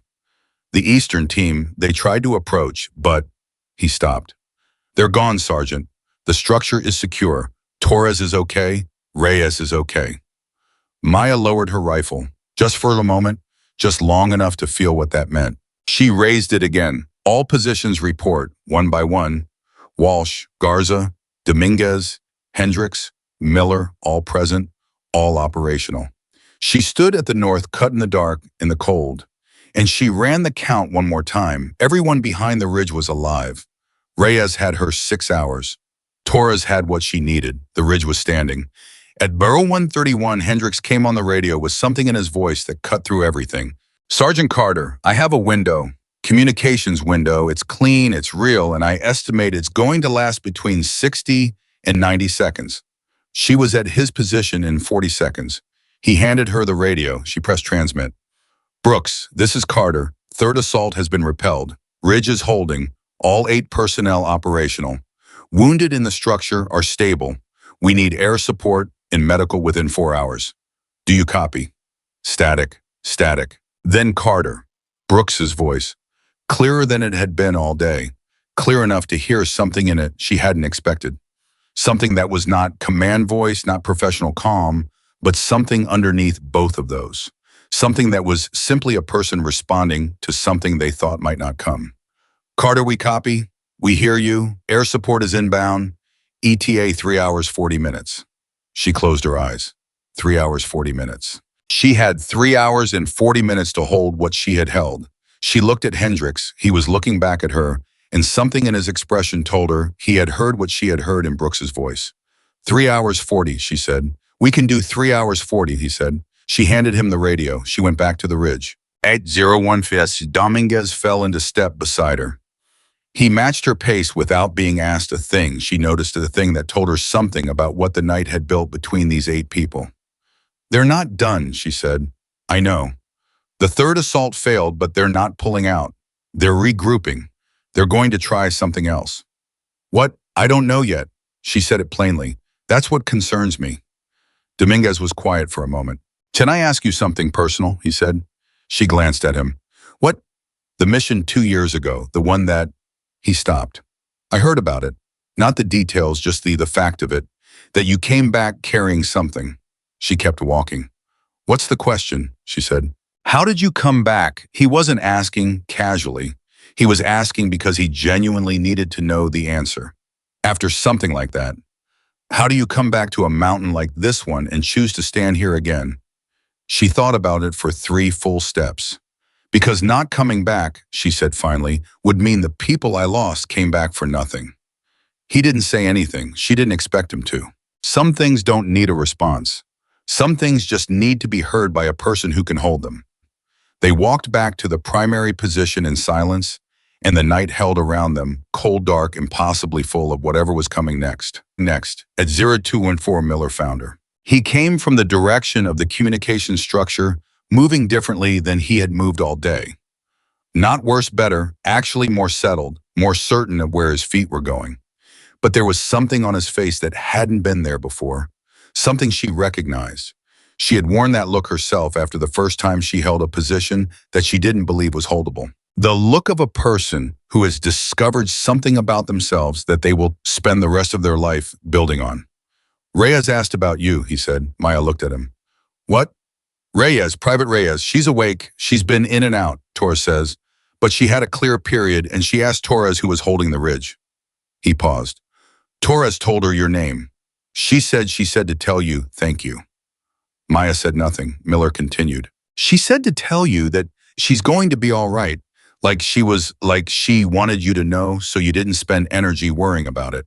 He paused again. She's 22 years old, a sergeant. She's 22 and she's on a stretcher in a mountain aid station, and her first clear thought was to send a message to the person holding the ridge. Maya looked away. Not because it didn't reach her, because it reached her too completely, and she needed a moment where no one could see what it did to her face. When she turned back, her expression was composed. Tell Torres to keep her still, she said. 3 hours left. Copy, Miller said quietly. He didn't move right away. Sergeant Carter, he was choosing his words. Before this mission, I want you to know that I understand now what I didn't understand then. Not just about you, about everything I thought I understood that I didn't. Miller, I'm not asking you to forgive anything. I'm not asking for anything. He stopped. I just needed to say it out loud. While there was still a chance to say it, she looked at him. At 19 years old, standing on a mountain in the dark, having just done something that would mark him for the rest of his career, saying something out loud because he had the integrity to say it when it was still hard. She had asked herself years ago what it would take for people to see past the things they thought they already knew. She had believed for a long time that the answer was impossible. She had been wrong. The answer was just very hard. Go get some rest, she said. 45 minutes. You need to rest too.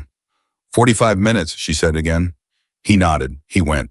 She stood on the northern ridge at 0219 hours, 38 hours without sleep, 2 new wounds, 8 people between her and everything that mattered, and 3 hours and 21 minutes between now and the arrival of air support. The valley below was quiet, too quiet, the kind of quiet that had preceded every assault she had held tonight. She looked down at her hands. She flexed her fingers in the sequence she had practiced 10,000 times. She raised her rifle. She looked through the scope. In the dark valley below, something was moving. Not the way it had moved before, something new, something she hadn't prepared for. And Sergeant Maya Carter, who had prepared for everything she could think of, who had walked every meter of this ridge, and memorized every angle, and moved every person, and covered every gap. Sergeant Maya Carter looked at what was moving below and felt for the first time since the mission began the specific cold of genuine uncertainty. She had 3 hours and 21 minutes. She had 8 people. She had a ridge. She had already done the impossible twice tonight. The valley waited to see if she could do it one more time. What was moving in the valley at 0219 was not infantry. Maya knew the sound of infantry. She knew the weight of it, the rhythm of boots on frozen ground. The particular way a human element moving at tactical pace created sound that traveled differently from every other kind of sound. She had spent 12 years learning to read those differences the way a musician reads a score, not consciously anymore, but instinctively, the knowledge living somewhere below thought. This was not infantry. Hendricks, she kept her voice flat. Are you still getting anything on the frequency? Faint. The jamming field is still active, but there's noise in it. Interference. A pause. Sergeant Carter, I'm reading a signal pattern I haven't seen all night. It's automated. Automated. Drone, but not surveillance. The signature is heavier, more power draw. He paused again, and when he came back, his voice had changed. Sergeant, I think it's armed. She lowered the scope. Armed drones. She ran the implications in 3 seconds, and none of them were good. An armed drone over the ridge meant the enemy had decided that the intelligence they had gathered during the surveillance pass was sufficient to act on. They knew or believed they knew the shape of what was up here, and they were done sending people up slopes to find out. They were going to remove the problem from altitude. All positions, she said immediately. Get under cover. Any overhead concealment you can find. Move now. What's happening, Walsh? Drone, armed. Move.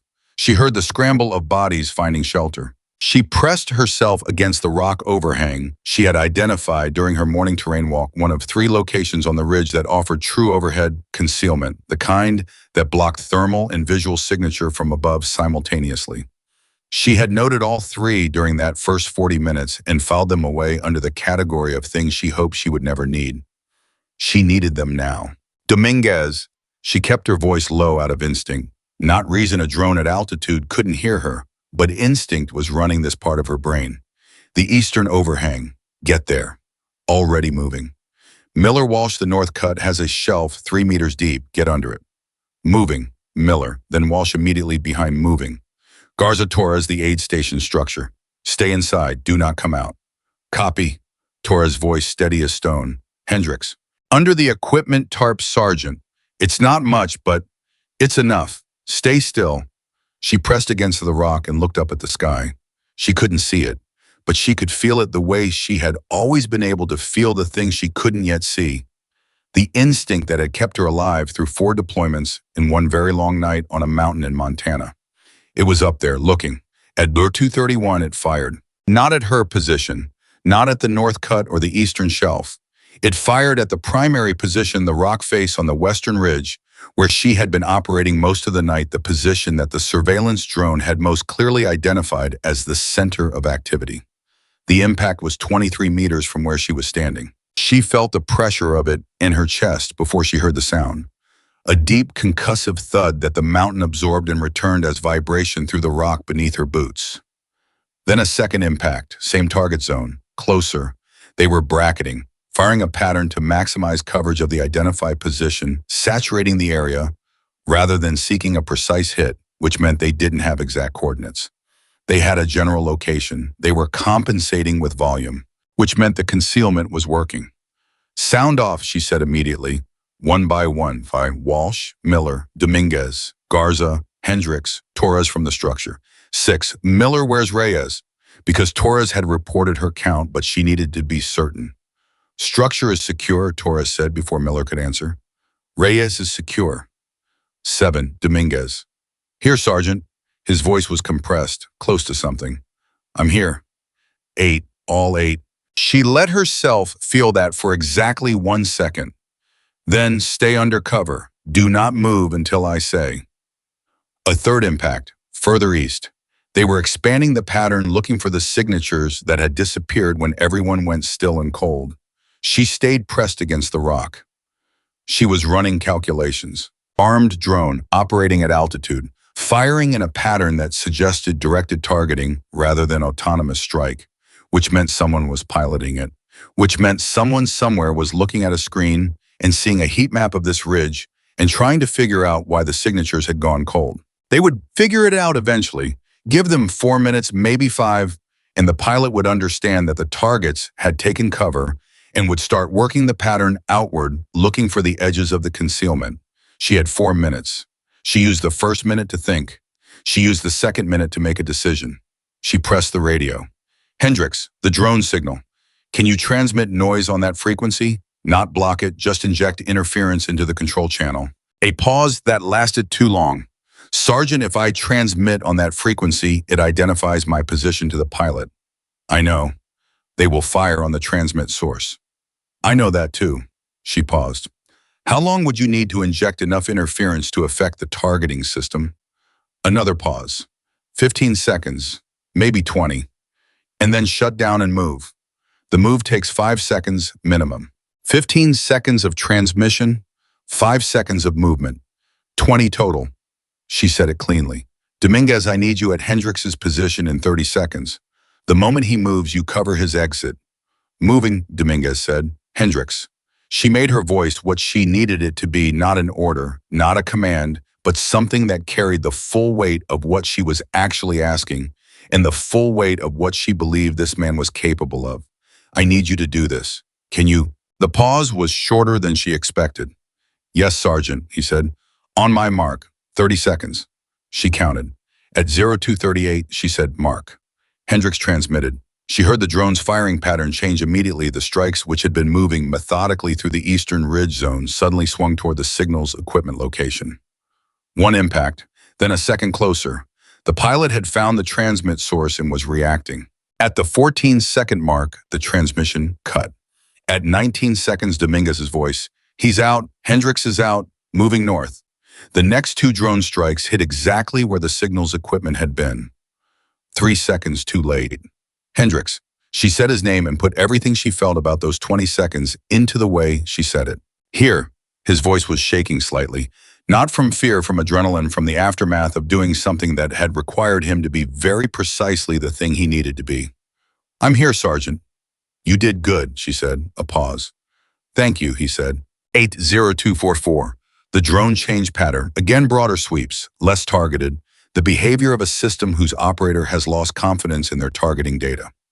The interference transmission had done something to the control signal quality, and now the pilot was working degraded, making wider bets with less precision.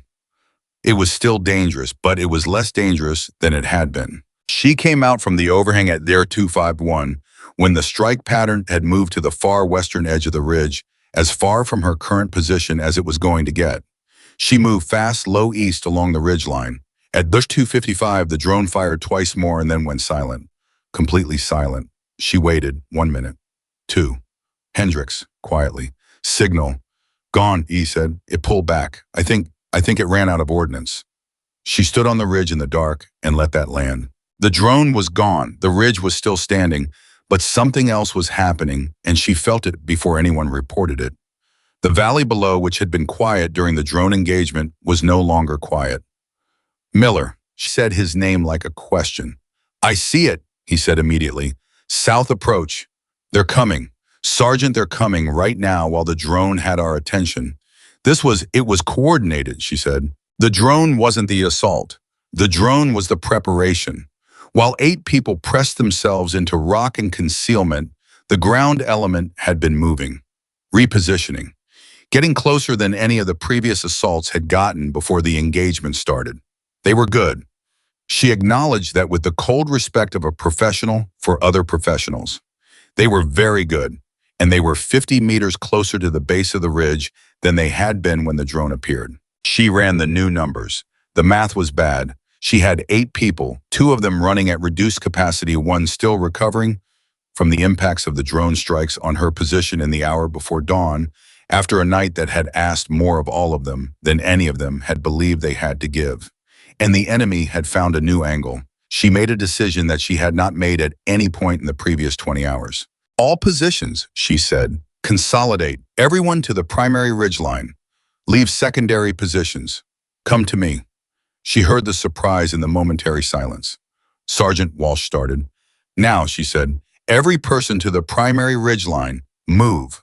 They came. Within 4 minutes, all 7 of them, Walsh, Miller, Dominguez, Garza, Hendrix, and Torres, who had left Reyes with strict instructions to remain still, and had come because Maya had called everyone were at the primary ridgeline. They stood in a rough line and looked at her, and she looked back at them. 7 people. She had started this mission with 7 people beside her, and she was standing here with all 7 of them still on their feet. She didn't take any time to think about what that meant. She would take time for it later. Right now it was information, and information was what she ran on. Here is what is true, she said. Her voice was not raised. It didn't need to be. They were close enough that she could speak normally, and she needed them to hear every word. The enemy is 50 meters closer than they've ever been. They used the drone to cover a ground movement. They are coordinated, and they are not done. The third assault is not over. Nobody spoke. Here is also what is true, she continued. We have held this ridge for 19 hours. Every person they sent up these slopes went back down. Every vehicle they moved against this position was stopped. Every time they thought they had found the edge of us, they were wrong. She paused. That record belongs to all of you. Every position you held, every call you made. Every time I asked you to trust something you couldn't see yet, and you trusted it anyway, Walsh said quietly. What do you need us to do? She almost let something show in her face. I need you to hold one more time, she said. I need you to give me the south slope, the east approach, and the north cut simultaneously right now before they reach the base. I need you to make them believe that what is standing on this ridge is the same thing that has been standing on this ridge all night. She paused. And I need Dominguez with me. Dominguez looked at her. What are we doing? He said. Something they won't expect, she said. She moved immediately and Dominguez followed, and she heard behind her the sound of 6 people spreading to positions she had walked them through during the night, not needing instruction, now moving to where they knew they needed to be because 19 hours of this ridge had taught them its geometry better than any briefing could have. She moved to the southern edge, the furthest forward position on the ridge, the point closest to the ascending element. Dominguez came beside her. You're going to go forward, he said. It wasn't a question. I'm going to go to the forward shelf, she said, 40 meters below the ridgeline. The element coming up the south slope, they believe the defense is behind the ridge. They believe the fire is coming from above. They're climbing toward a fixed position. But you're going to be below them. I'm going to be level with them, she corrected. And at level I have angles they haven't prepared for. He was quiet for a moment. That's Sergeant if they see you. They won't see me, she said, and because you are going to be on the ridge line above me, making enough presence that they keep their attention up. And if something goes wrong, and she said, you call Walshin and Miller back from their positions to the south ridge, and you hold it from the top. She looked at him directly. But nothing is going to go wrong. He looked at her for a long moment. You know, he said, when we were at Fort Raven and I said those things. Dominguez. I know, not now, he nodded. Nothing's going to go wrong. Good, she said. Give me 90 seconds, then make some noise. She went over the forward edge of the ridge at Bow 317. Moving down the slope fast and low, using the darkness in the terrain, the way she had been using it all night with the complete confidence of someone who had walked this ground and memorized it and made it her own over 19 hours. At the forward shelf, she stopped, pressed flat, looked south, the ascending element that was 30 meters below her, and moving with the focused urgency of people who believed they were in the final push, who believed that what was above them was tired and thinned and reachable. They were right that she was tired. They were wrong about everything else. Above her on the ridgeline, Dominguez did what she had asked. On made a presence, enough movement, enough sound, enough of the signatures that told the ascending element that the defense was up and focused and looking in the direction they expected.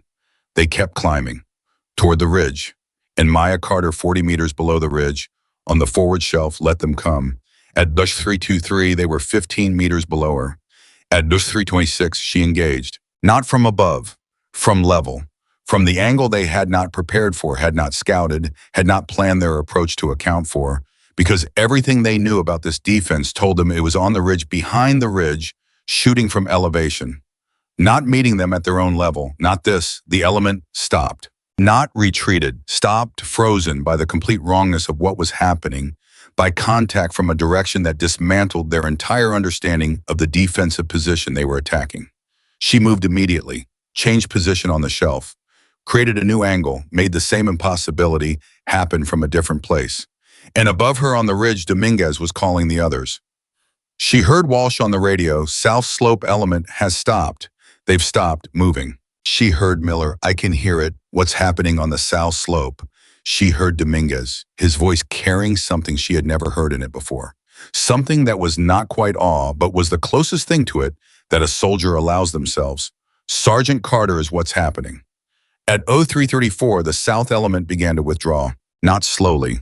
Quickly, the specific, decisive movement of people who have encountered something they cannot classify and have made the correct survival decision to remove themselves from proximity to it. She watched them go from the forward shelf, and then she climbed back up to the ridge. She came over the edge at U339 and found all 7 of them waiting, not at their positions, at the ridge line, waiting for her. She stood in front of them, and for a moment none of them said anything. Then Garza, quiet, steady. Garza, who had held his position with a wounded arm all night without complaint, said, "They're gone." "Yes," she said, "all of them." She looked at the valley. "All of them," she confirmed. The silence that followed was a different kind than all the silence that had come before it. Not the silence of waiting, not the silence of preparation or tension or held breath. Something else. The silence of people who have gone through something together and come out the other side and are standing in the first moment after it before language catches up with experience. At 0347, Hendricks came on the radio from his position. He had gone back to the signals equipment, working with what the drone strikes had left him, and his voice was something she had not heard all night. It was light. "Sergeant Carter, I have a clean channel, full signal, no jamming." She crossed to him in 20 seconds. She took the radio. She pressed transmit. "Fort Raven, this is Sergeant Carter at Northern Ridge position. Third assault has been repelled. All personnel operational. Ridge is holding. Communication structure is secure. We need medical priority for one wounded stable, but requiring hospital care. All others walking. Request confirmation of air support, ETA. Over." The response came back within 15 seconds. Brooks's voice. And this time there was nothing professional about it at all. "Carter." Just her name. Just the one word said with everything that a person carries when they have been waiting to hear a voice and finally hear it. "Carter, we copy everything. Air support is 12 minutes out. Medical is with them. You hold on. You hear me? 12 minutes. She looked at her watch. It was 0349. 12 minutes. She looked up. The sky to the east was doing something it hadn't done all night. It was beginning at its lowest edge to carry the first gray suggestion of dawn. Not light yet, not even close, but the specific quality of dark that means light is coming. She had never been happier to see a sky getting ready to become something. She handed the radio back to Hendricks.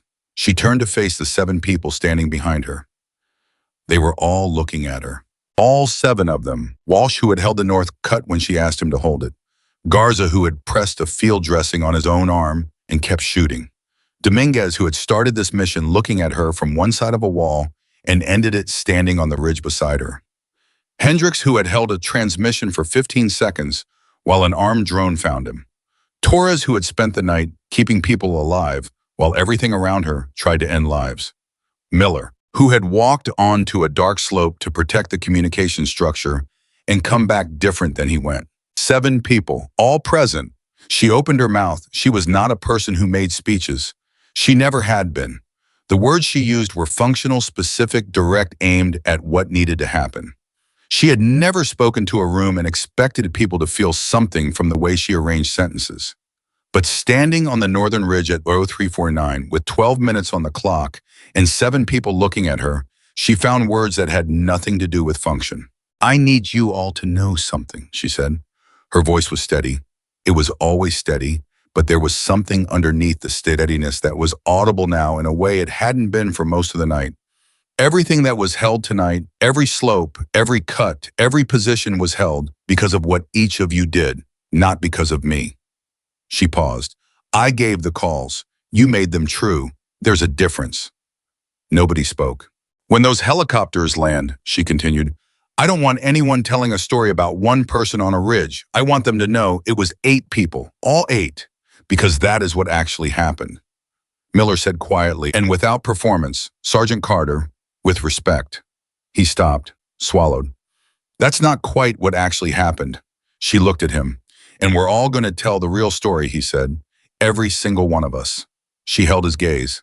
And somewhere in the middle of that, something shifted in her face, not the full expression of what she felt, because that would come later privately in the way that people who carry things finally put them down, but a fraction of it, enough to be visible, enough that Miller saw it. He nodded once. She nodded back. At 0401, they heard the helicopters. The helicopters came in fast and low. The way combat rescue always comes without ceremony, without the kind of dramatic arrival that the movies give.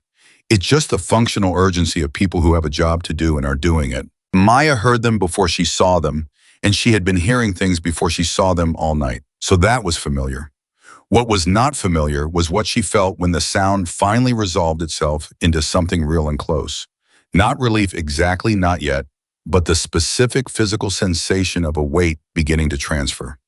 The weight of knowing that the people behind her were going to be all right, that Reyes was going to get her hospital, that Torres had made it to the end of her night with everyone she was responsible for still breathing. The first helicopter touched down at Yo 406 in the flat area 40 meters back from the ridge that she had identified during her terrain walk as the best landing zone. She had noted it that morning, had filed it away under things that would matter later, and now later was here, and it mattered. The medical team came off the helicopter before the rotors had fully slowed. 4 people moving with the compressed urgency of professionals, and Torres was there to meet them, talking fast and precise, giving them Reyes's status and situation in the kind of clinical shorthand that takes years to develop and communicates in 10 seconds what a full briefing would take 3 minutes to convey. Maya watched from the ridgeline. She did not go down immediately. She stood on the northern ridge for another 2 minutes after the helicopters landed, looking at the valley below one more time. Not because she needed to, not because she expected anything else to come up those slopes, but because she wanted to look at it in the early gray of pre-dawn and understand what it was, what it actually was, not what it had been asking of her all night, but what it had given her. It had given her proof, not of what other people thought about her. She had stopped requiring that a long time ago. Proof of what she already knew, but had needed to test again against something impossible, that the thing 2 years ago had not broken her. That Rodriguez on the stretcher had not been the end of her capacity to be the person this work required. She was still that person. She turned and walked down to the landing zone. The second helicopter had brought Lieutenant Daniel Brooks. She saw him before he saw her, which gave her exactly 3 seconds to compose herself into the face she usually wore, the steady, contained expression that she had built over 12 years as the thing she presented to the world when the world was looking. Then he turned and saw her, and whatever she had composed disappeared because the expression on Brooks's face was not what she had expected. She had expected relief. She had expected the professional satisfaction of a commanding officer whose mission had succeeded. She had expected perhaps some version of the careful praise that military culture generates to acknowledge exceptional performance. What she saw instead was something more personal than any of that. He walked to her quickly. He stopped about 2 feet away. He looked at her, at the wound she hadn't fully addressed, at the exhaustion that 40 hours without sleep writes on a person's face, at the rifle she was still carrying because she hadn't put it down yet, and he said nothing for a full 3 seconds. Then he said, "The ridge held." "The ridge held," she confirmed. "All personnel behind the line. All personnel behind the line. Torres has Reyes on the medical helicopter. She needs surgery, but Torres kept her stable through the night. And your team, operational, all of them." He looked at her for another moment. "Carter." He said it differently than he had said it in the command room at Fort Raven, differently than he had said it in the briefing. Like the word meant something now that it hadn't meant before. "I've been in this army for 17 years. I've seen positions held and positions lost. I've seen people do things under pressure that I would not have believed possible." He stopped. "I need you to know," he said, "that what happened on this ridge last night, I've been in radio contact with the forward operating bases, with command, with everyone who's been tracking this engagement." He paused again. Enemy command believed they were fighting an elite sniper unit of 6 to 8 operators. They committed 3 full assault elements to a position they believed required significant force to overcome. He looked at her steadily. "They never knew." "No," she said. "How did you—" He stopped himself, looked at the ridge, looked back at her. "No, I'm going to read the full report. I don't want to reduce it to a hallway conversation." "Good idea," she said. Something moved through his expression. "Before the mission," he said, "when I told you that ridge would take everything you had, I want you to know what I meant by that." She waited. "I meant that I believed you would give everything you had," he said. "I was not saying you couldn't hold it. I was saying I understood what it would cost you." He paused. "I was not one of the ones who doubted you." She looked at him. She had carried all night in the background of everything she was doing, the echo of his voice from the briefing, "That ridge will take everything you have. You can't hold it by yourself." She had heard it as doubt, She had filed it next to everything else people had said and let it become fuel. She understood now that she might have been wrong about what he meant. She sat with that for a moment. "Thank you for the radio contact," she said finally. "When Hendricks found the windows, knowing someone heard us, it mattered." "We heard you every time," he said. At door 431, the medical helicopter lifted with Reyes. Maya watched it go and felt something she didn't fully have a name for, not happiness, because happiness was too simple for what it was. Something more layered. The satisfaction of a debt paid. The specific quiet of knowing that the number she had been carrying all night, 6 hours, Reyes needed 6 hours, had been met. She had given Reyes her 6 hours. She had given everyone their 6 hours. Torres came to stand beside her as the helicopter disappeared into the early dawn. They stood together without speaking for a long moment. Then Torres said, "She's going to be fine. The surgeon who's meeting them at the base hospital, I trained with her. She's the best trauma surgeon in the Northern Command." "Good," Maya said. "I wanted you to know that." Torres paused. "I told Reyes your name again before she went up. She was conscious, clearer than she'd been all night." She said. Torres stopped and something in the medic's voice shifted. She said, "Tell Sergeant Carter I'm going to remember this name for the rest of my life." Maya said nothing. 22 years old, Torres said quietly. "She's 22 years old, and she meant every word of that." Maya looked at where the helicopter had been. "So do I," she said. At 0447, Dominguez found her sitting on the edge of the empty ridge back, finally against the rock, rifle across her knees, looking at the valley that was now lit by the first real light of the day. Not full light, pale gray, the tentative light of a morning that wasn't sure yet how bright it wanted to be. But real. He sat down beside her without asking. She didn't say anything about it. "I've been thinking about what I'm going to say when people ask me what happened up here," he said. "What are you going to say?" "I'm going to tell them the truth." He paused. "All of it. Even the parts that don't make me look good." She glanced at him. "The parts from before," he said. "The corridor at Fort Raven. The things I said to Miller, the things I was thinking during the briefing. I'm going to tell people that too, not just what happened on the ridge, because the whole story's important." "Why?" she asked, not challenging, genuinely asking. "Because if I only tell the part about holding the Eastern Shelf and covering Hendricks during the drone strike, then I'm the hero of my own story," he said. "But the real story is that I was wrong first, and someone gave me the chance to be right anyway." He looked at her. "You gave me that chance, on this ridge. You could have cut me out of the important calls. You could have worked around me. You didn't." "I needed you," she said simply. "That's what I mean," he said. "You needed me, and you let me know it, and that changed everything." He shook his head slowly. 11 years in this Army, Sergeant, and I never understood that particular thing until last night." She looked at the valley. "You held the Eastern Shelf for 19 hours, she said. "You covered Hendricks when it mattered most. You made presence on the ridgeline when I needed the south element looking up." She paused. "The person who did those things was always there. He just needed the right situation." "He needed the right leader," Dominguez said. She didn't respond to that directly. What she said instead was, "Get some rest. You've earned it." He nodded. He stood. He started to walk away. Then he stopped and turned back. "Sergeant Carter." His voice carried something she recognized, the tone of a person about to say the thing they actually came to say.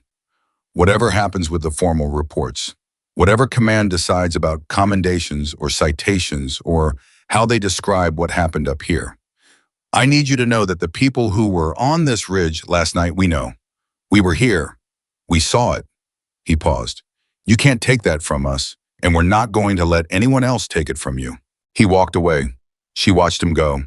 She stayed on the ridge until 0523, when the light had become real enough to read the valley clearly, to see the slopes she had been defending by sound and instinct and muscle memory for most of the night. She looked at them in the morning light and walked them visually the way she had walked them physically 24 hours earlier. The terrain had not changed. She had. At 0531, Miller came and sat next to her. "I was carrying 2 cups of something hot."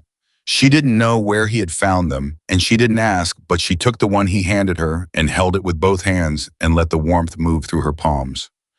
They sat together in silence for a while. It was comfortable silence, the kind that builds between people who have been through something that exceeds the capacity of language to describe quickly. Eventually, Miller said, "I called my grandfather." She looked at him. "Just now." From the operations radio, Brooks let me, he said family calls were authorized. He wrapped his hands around his own cup.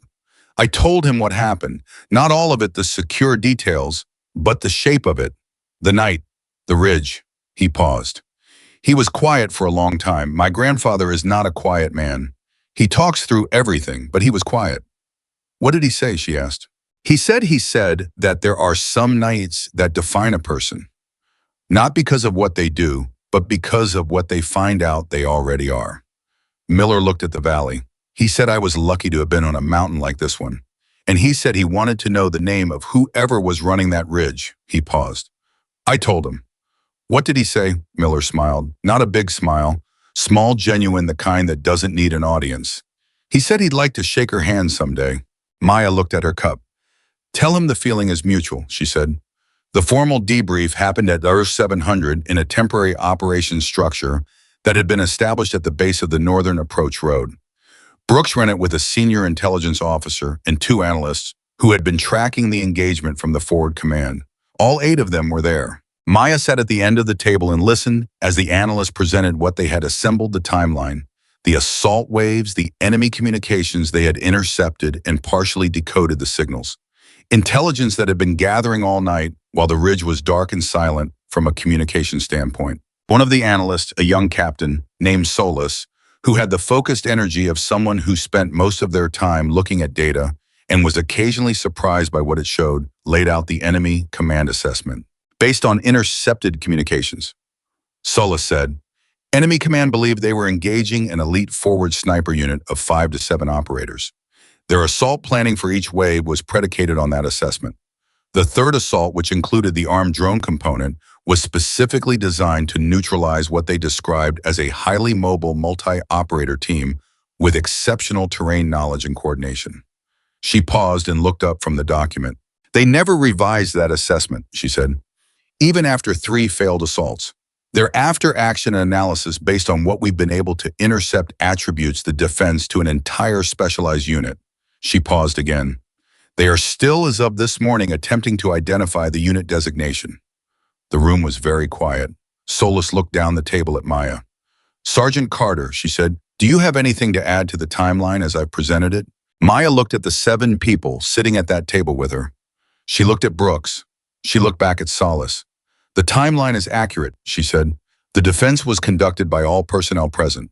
Every position was held by the person assigned to it. The outcome is a result of the entire team. Solus looked at her for a moment with the expression of someone who has data that says something more specific but is deciding how to proceed. Sergeant Carter, she said carefully, our signals, intelligence, and the enemy's own communications suggest a level of positional mobility and multi-angle engagement that would be extraordinary for 8 personnel covering the positions described. We work the terrain, Maya said, to a degree that Captain Solus, Brooks's voice, not loud, authoritative. Let's proceed with the timeline. Solus looked at Brooks, looked at Maya, nodded. Proceeding with the timeline, she said. The debrief lasted 90 minutes. Afterward, as people stood and moved and the room became the particular organized chaos of a post-mission environment, Brooks pulled Maya aside. Not dramatically, just a slight tilt of his head toward the corner of the room, and she followed because she understood the signal. The formal report is going to be accurate, he said. Everything that happened on that ridge is going to be documented correctly. Good, she said. And it's going to say things that will create attention. He chose the word carefully. The kind of attention that you have historically not sought. I'm aware. Carter, he looked at her directly. I want you to be prepared for what the accurate documentation of last night is going to produce. Not because I think it will be negative, but because it is going to be significant. And significant things require a person to have decided in advance how they want to carry them. She thought about that. I've been carrying things for a long time, she said. I know. This one will be lighter than most. He looked at her for a moment. Yes, he said. I imagine it will. At 0943 in the medical bay of the forward operations base, Reyes woke up from surgery. Maya was not there. She was across the base in a bunk, finally sleeping the flat, complete unconsciousness of a body that has spent everything it has and been given permission to stop. Torres had ordered it. Brooks had reinforced it. Even Miller, who had knocked on her door at 0845, to check on her had said quietly through the door, "Sergeant Carter, please sleep." She had slept. She woke at 13:47 to a message from Torres. The message said, "Reyes is out of surgery, successful. She's asking for you." Maya was at the medical bay at 13:59. Private First Class Elena Reyes was 22 years old, slight, with dark circles under her eyes that spoke to the night she had spent, and an IV in her arm that she kept looking at with the expression of someone who had decided to be interested in it rather than frightened. When Maya came through the door, Reyes turned her head and looked at her, and her expression changed immediately. Not to awe, not to the particular worship that young soldiers sometimes develop for people they've heard stories about. Something more direct than that.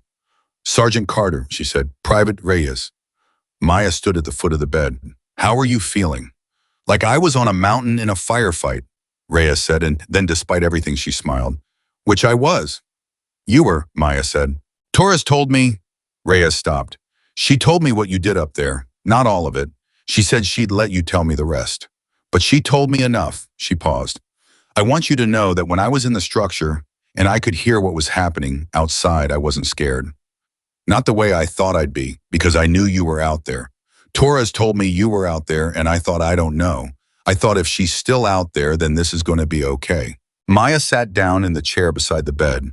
It was the first time she had sat down without the intention of immediately standing up again in approximately 30 hours, and her body registered it with a depth of gratitude that was almost embarrassing. "It was okay," Maya said. "Yeah." Reyes looked at her. "I heard you told everyone behind the ridge was alive." "Everyone behind the ridge is alive. Because of you." "Because of 8 people," Maya said, "one of whom was you. You stayed calm. You followed Torres's instructions. You kept yourself stable. That's not nothing, Reyes. That's the job." The young private looked at her for a long moment. "I want to be like you," she said. Not dramatically, not as flattery, just directly the way 22-year-olds sometimes say the truest things because they haven't yet learned to dress them up. Maya looked at her. "Then be better," she said. "Take everything you find useful from whatever I am, and then be better than it. That's the point of this." Reyes thought about that. "Can I ask you something?" she said. "Yes." "Were you scared last night, at any point?" "Yes," Maya said without hesitation. Maya thought about it honestly. "When I heard the drone signal, when I realized how close their ground element had gotten during the drone engagement, when I looked at my count in the clock and the math was bad." She paused. "Several moments. But you kept going." "Yes." "How?" She was quiet for a moment. "Because fear tells you something is important," she said finally. "It's information. It tells you what you're protecting and why it matters. The problem isn't feeling afraid. The problem is if you let the feeling make decisions instead of you." She paused. "I was afraid because you were back there, and Torres, and 7 people who trusted me. Fear of losing them is not the same thing as weakness. It's the same thing as love in some way. Just louder." Reyes was very still. "That's the most honest thing anyone's ever said to me about being in combat," she said quietly. "Good," Maya said. "File of it somewhere you can find it." At 1500, the commanding officer of the Northern Regional Command arrived at the forward operations base. Major General Patricia Walsh, no relation to the Walsh on Maya's team, was 60 years old, had been in the Army for 35 years, and had the specific quality of presence that comes from having done hard things over a long time and having developed an understanding of what hard things actually look like. She requested to speak to Maya alone. They sat in the operations room, which had been cleared of other personnel, and the general looked across the table at a sergeant who had been awake for 19 hours yesterday before holding a mountain ridge for 20 more. And she said, "I have read every report that has come in since Euro 600 this morning. Signal intelligence enemy communications. The preliminary after action from Lieutenant Brooks. The medical reports the timeline assembled by Captain Solis." She paused. "I want to hear it from you." Maya looked at her. "What would you like to know, ma'am?" "Everything that the reports don't say," the general said, "because there is always something the reports don't say." Maya considered that. "The reports are accurate," she said. "I'm certain they are. That's not what I asked." A pause. "The team," Maya said finally. "The reports will document positions and engagements and outcomes. What they won't fully capture is what those 7 people did. Not just the actions, the decisions, The moments when I asked them to trust something they couldn't see and they trusted it. The moments when I was at a position I couldn't explain being at and they covered what I'd left behind without being asked to understand why. She paused. Dominguez. He held the Eastern approach in a way that I have never seen anyone hold an approach. Hendricks transmitted into an active targeting system because I asked him to and he said yes without arguing the odds. Miller, she stopped. Private Miller went from a young man who had doubts about this assignment to a person I would follow anywhere in the space of one night. That transformation happened because of what he chose to do, not because of anything I did. The general was very still listening. And Torres, Maya continued, Torres kept someone alive for 6 hours in a mountain aid station in 11-degree cold with what she could carry in a field kit while everything outside was trying to end. If I am the story from last night, then Torres is a story that doesn't get told. And that's wrong. The general looked at her for a long time. You know, she said, I have met a great many people in 35 years who have done exceptional things. In almost every case, the person who did the most exceptional thing was the one most focused on telling me about someone else. Maya said nothing. That quality, the general said, is rarer than the tactical skills. It is rarer than the marksmanship or the terrain knowledge or the positional awareness. It is rarer than all of it. She paused. And it is the thing that makes the difference between someone who can hold a position and someone who can build the kind of trust that makes a position worth holding. Maya looked at the table. Sergeant Carter. The general's voice was measured. Certain. What happened on that ridge last night will be documented in full. The recommendations that are going to come from this command will reflect what the evidence actually shows. I'm not going to tell you what those recommendations are going to say because that process takes time and deserves to be done correctly. She paused. But I want you to know that this command sees you, not the headline version, not what fits in a brief summary. She leaned forward slightly. We see what you actually did. Maya looked up. For the second time in 40 hours, she felt something shift in her face that she hadn't fully permitted. Thank you, ma'am, she said. It was the most she could manage. It was enough. Months later, not right away, not in the clean narrative arc of stories that resolve themselves tidily, Maya returned to the northern ridge. Spring had come to the Montana mountains, the snow retreating to the highest elevations, the lower slopes revealing the ground that had been under everything all winter. She drove up the access road alone, parked where the road ended, and walked the slope on foot. She walked it the way she had walked it that first morning, deliberately paying attention to every angle, every change in elevation, every place where the terrain offered something or asked something. She was not running a mission. She was not assessing a position. She was returning to a place that had taken something from her and given something back. And she needed to see it in the light of a different season to understand what the exchange had been. The memorial had been installed at the top of the ridge in the flat area where the helicopters had landed. Simple because the Army is better at doing than commemorating, and simple was appropriate. The names of the soldiers who had not come home from this mountain, from different engagements, different years, this ridge having been contested before, were there in the material that memorials are made of. She read every name. She stood in front of them for a long time. And then she walked to the edge of the ridge and looked at the valley below. It was quiet, the kind of quiet that a place has when the thing that filled it has moved on. The valley that had been full of threat and movement and the weight of an impossible night was now just a valley open, still indifferent to what had happened there. She held her rifle, not because she needed it, because it was the thing she had carried through all of it, and setting it down somewhere else felt wrong. It belonged here on this return, a witness to what had happened and proof of what had continued. She thought about the formal investigation, about the report that had used the word extraordinary 11 times in its official documentation and had attributed the outcome to the combined efforts of the 8-person defensive team, which was correct and had specifically cited the leadership, tactical, innovation, and sustained performance of Sergeant Maya Carter, which was also correct and which had produced the specific kind of attention that Brooks had warned her about. She thought about Miller, who had called her 2 weeks after they came down from the mountain, from wherever his next assignment had taken him, and said, "My grandfather wanted me to tell you something. He said the ones worth following are the ones who are afraid and stand anyway. He said he thought you might like to know that's what his grandson's going to do from now on." She thought about Dominguez, who had written something, not a formal letter, something more personal, and left it with Brooks to pass along. It was 2 paragraphs. She had read it many times. In the second paragraph, he wrote that he had been in this army for 11 years and had believed certain things that he now understood were not knowledge but assumption, and that one mountain in one winter had done more to educate him than 11 years of service had. He said he was grateful.